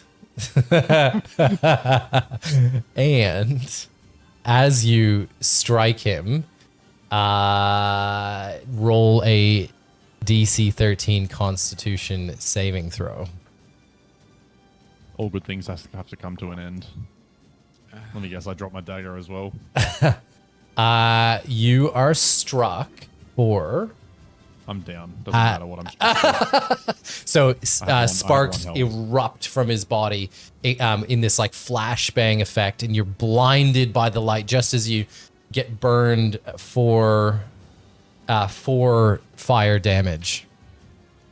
Yeah, I'm down. So you crash to the ground, singed on fire, clutching your eyes and burning, and you are down on the ground. And it is LePage versus All right.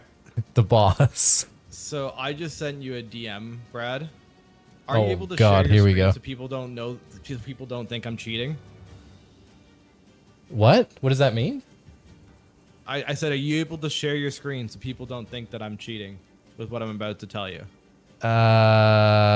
I can, but it'll break something. What are you going to tell me? I was going to tell you that I just scrolled in my inventory and I realized I still had a scroll of Revivify. And I have a Ooh, potion you of do. healing. See, you had these things for so long, Yeah. but no one's So, dead and though. Well, He sent me the image so that no one thinks. yeah. He sent no me one the thinks image that of I'm, his like, cheating with- of his actual inventory. Yeah. No one thinks that I'm actually cheating. So I am going. Well, so is Scroll of Revivify, does it bring someone back to life or just stabilize? from actual No, you need to death. get someone with Oh, from death. actual death. Okay.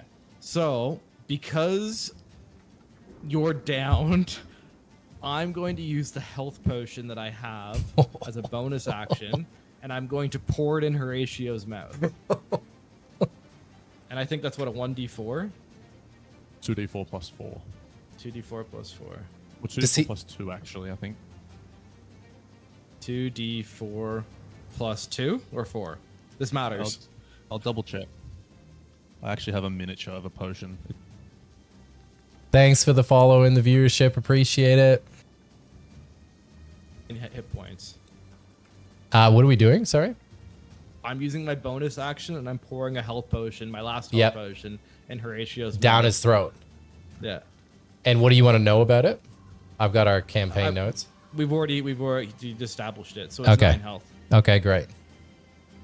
So Horatio gets 9 health, and he's now up, and I still have an action, and I will have to use an Eldritch Blast, but it will be with disadvantage. But I'm going to negate the disadvantage and do the one roll by using my last roll of lucky for the attack. I don't know what he said, but I believe him, and I like it. So essentially, lucky gives me advantage, and then I'm in fog for disadvantage, right? Yeah. So now I'm just going to take the one roll. Okay. as And a are you bait. attacking? What are you doing? Yeah, I'm going to attack the it's Izek. Izek, and hope to God this hits. Everyone cross your fingers and your mining axes. Boys. Oh, Whoa! That hits. All right. That that's hits. damage. So we get two. We get 2 here. So this will be times 2. So what does that come in at? Should be like 16 or so. What? No, It's because- 11. I see 11.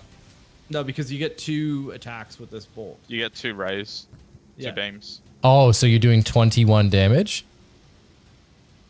And Horatio, No, sorry, have you just stood up, Horatio? No, I get Hey. a second roll, so I get Yeah. 2 damage.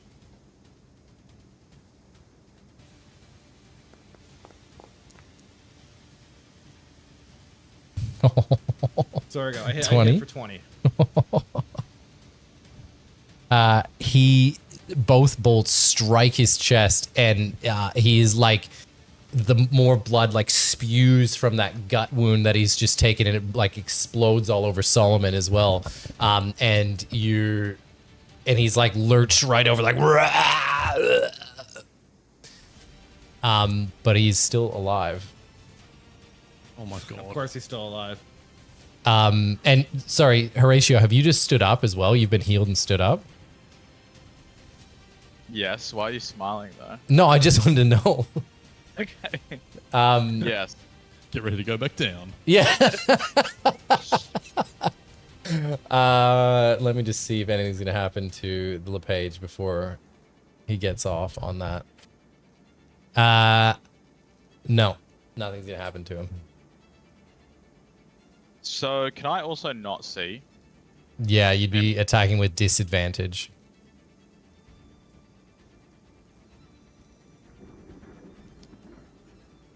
Unless you have something that negates that in some way. I have no idea. I'm just looking at my stuff. I don't think so though. We need a big fuck off arrow right Yeah. You just need to put him the fuck down. now. Yeah, an If I- arrow that's roughly shaped like an atomic bomb. Yeah. Touch him. Am I Arrow still of rolling cunt with slap. disadvantage? If you touch him, you're still in any attack is with disadvantage unless like your sneak attack, for example. I don't know how that works. If that gives you advantage on the attack, I have no idea. So No, you'd the have sneak attack requires advantage, which would mean even Yes. if he had something that would give him advantage, that would still only negate the disadvantage and not Yep. give him advantage. Yep. That's what I mean. So you'd have to have something to negate it. But no matter what, you are with disadvantage if you don't have something to negate it.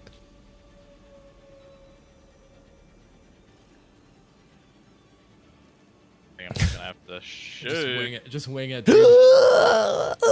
Yeah, I'm gonna come out of the water though.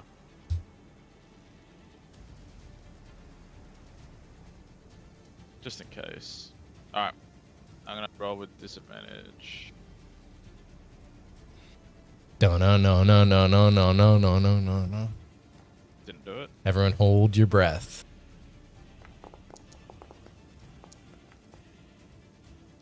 An 11. That is going to miss. Damn it. Your arrow zings through the fog between you and LePage, missing the fiery Izek Strasny.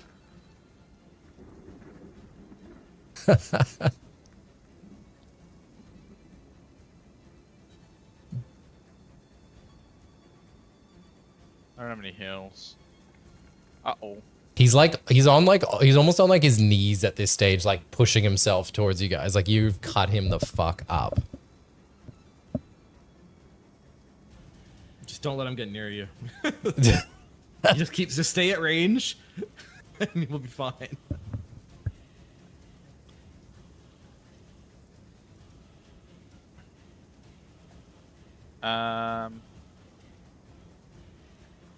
Yeah, I don't have anything at the moment. Ooh, you don't even have heals or anything? No heals. Wow, Barovia's hard on the boys. No, that's my. Do you have a new Done. character or? I've got 2 character sheets open at the moment. Are you deciding which one you want? Yeah. Yo, anybody want to roll a cleric, real quick? It's gonna be really awkward. when Pookie rocks up. Everybody laughs till Pookie rocks up and stomps this cunt. and Off the top Pookie ropes. rises from the water. So is that your The turn? day that Pookie appears is going to be so good. Come on, you got nothing more? I mean, I can try to attack him with a dual-wielded knife, but that's also going to be disadvantage in fog, isn't it? Anything is disadvantage. Yeah. Anything based on sight, which it is. Alright, screw it. Do it. So you're running into the fog to melee him? Is that what you're doing? I Jesus Christ. That is going to hit.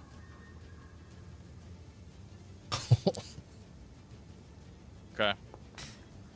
And I'm also going to sneak attack because it's within LePage range. Jesus. 17. You're killing him. How do you want to do Fuck it? yeah. Through the fog. Thing Reincarnated. A bolt fly through the fog and hear nothing. I've switched to my dagger and I'm just gonna charge forward, single dagger in hand, just pushing as hard as I can. And as I'm getting closer, I can't quite see, but I can feel the brightness of the flames from Izek himself. And I just hone towards him. And as I get closer, I can see all the blood spilling out from his chest. And my hand actually goes inside the wound. And I just go up as high as I can. Got and him. then just rip it out again. Gutting him, and he's like,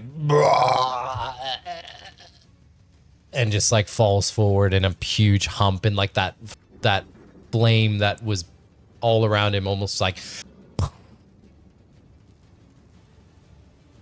and that's the end of the fight. Well done.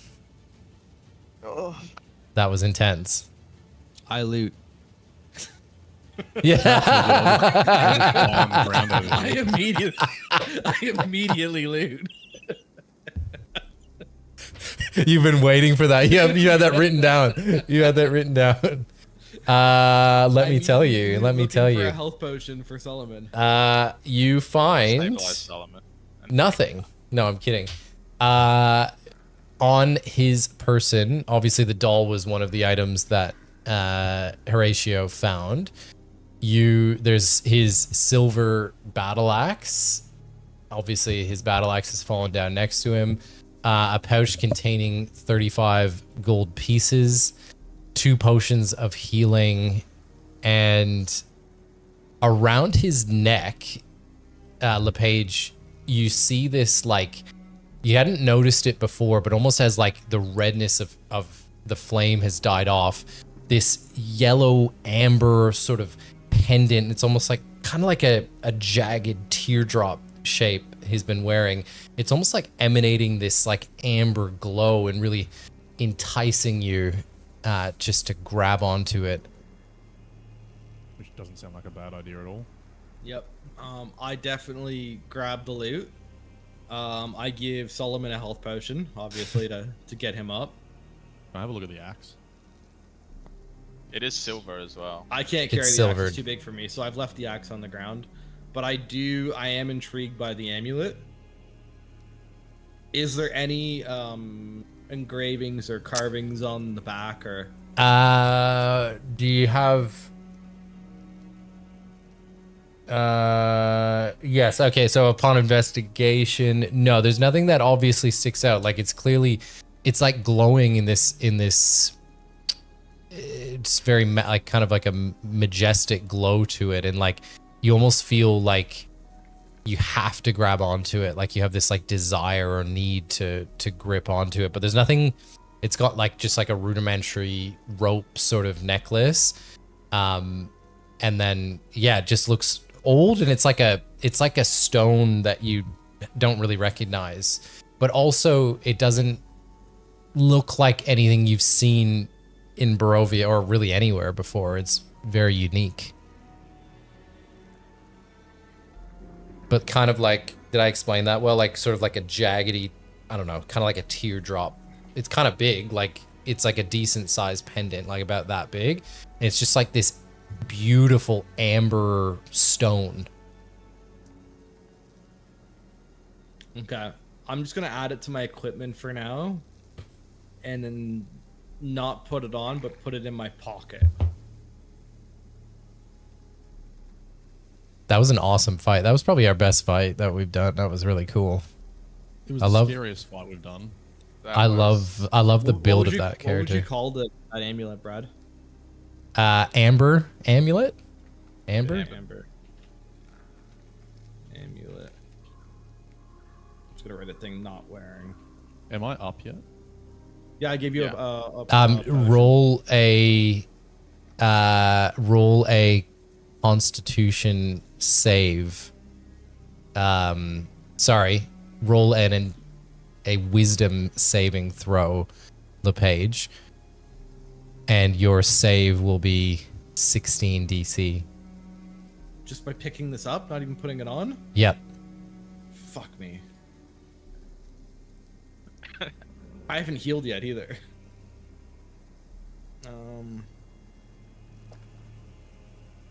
The stupid bug in this game.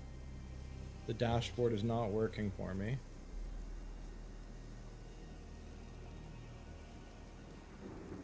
We're gonna wrap this up in a moment as well. Oh, well, something happened. You feel compelled beyond your means, and you wear it. You put it on. Put it around your neck. Okay, so no longer not wearing. No, Let me you're go wearing back it. to my inventory. Yeah. And change the description of this amulet that I just created. Currently wearing. Yeah. Create object. You both see him. Amulet. You both see him put it on as well, like immediately off of Izek and onto his own neck. Amulet, amber. I'm just gonna say amulet of compelling. For now, and then wearing. Just because there's no like, item. You don't have. Yeah, to just create it no, anywhere, just right? create the item yourself. Yep. Yeah. Okay, well, I've got that equipped. Do I feel any like weaker or stronger Nothing right now. No. right now? Great. Yeah. Don't worry about it. Yeah. not today's problem. Yeah, not today's problem. Yeah, just be happy you won the fight. Party for now. How much health did that potion give you, Pip? Well, I mean, 10 because it's being used as an Oh, action. yeah, okay. I want to pick up the great axe, swing it around, and sort of get a feel for it. What can you tell me about it? It is not like it's not magical in property. It is +4 and it has a silver, like it's pure silver. Pure silver. It's +4. Yeah. Is that good? Oh. Is it? No, don't worry about it, man. Is that It's too +4. much? No, it's +4. Let me come back to you on that one. I actually have no idea what No, it it's is. I was just +4. I thought you had +6.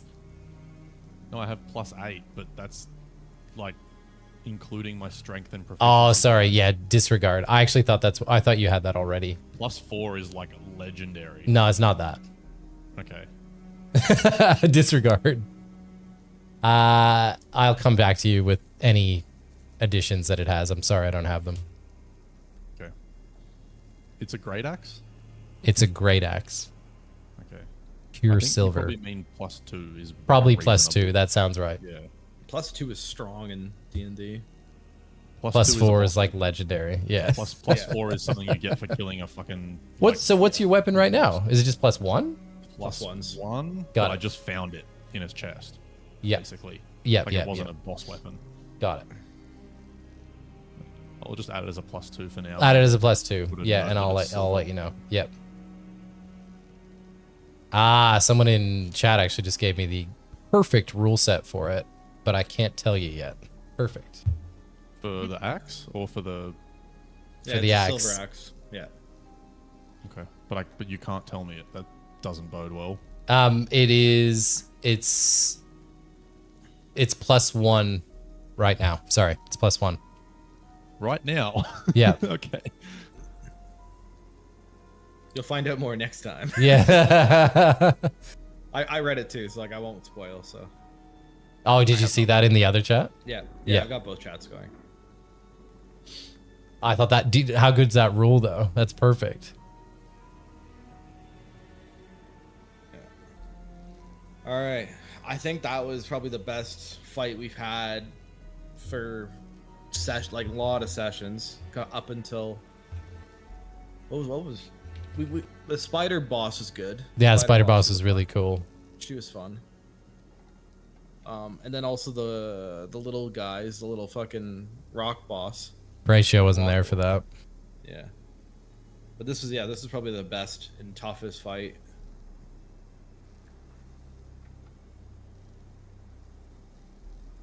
All right, let's wrap it up. Everyone say goodbye to the people watching.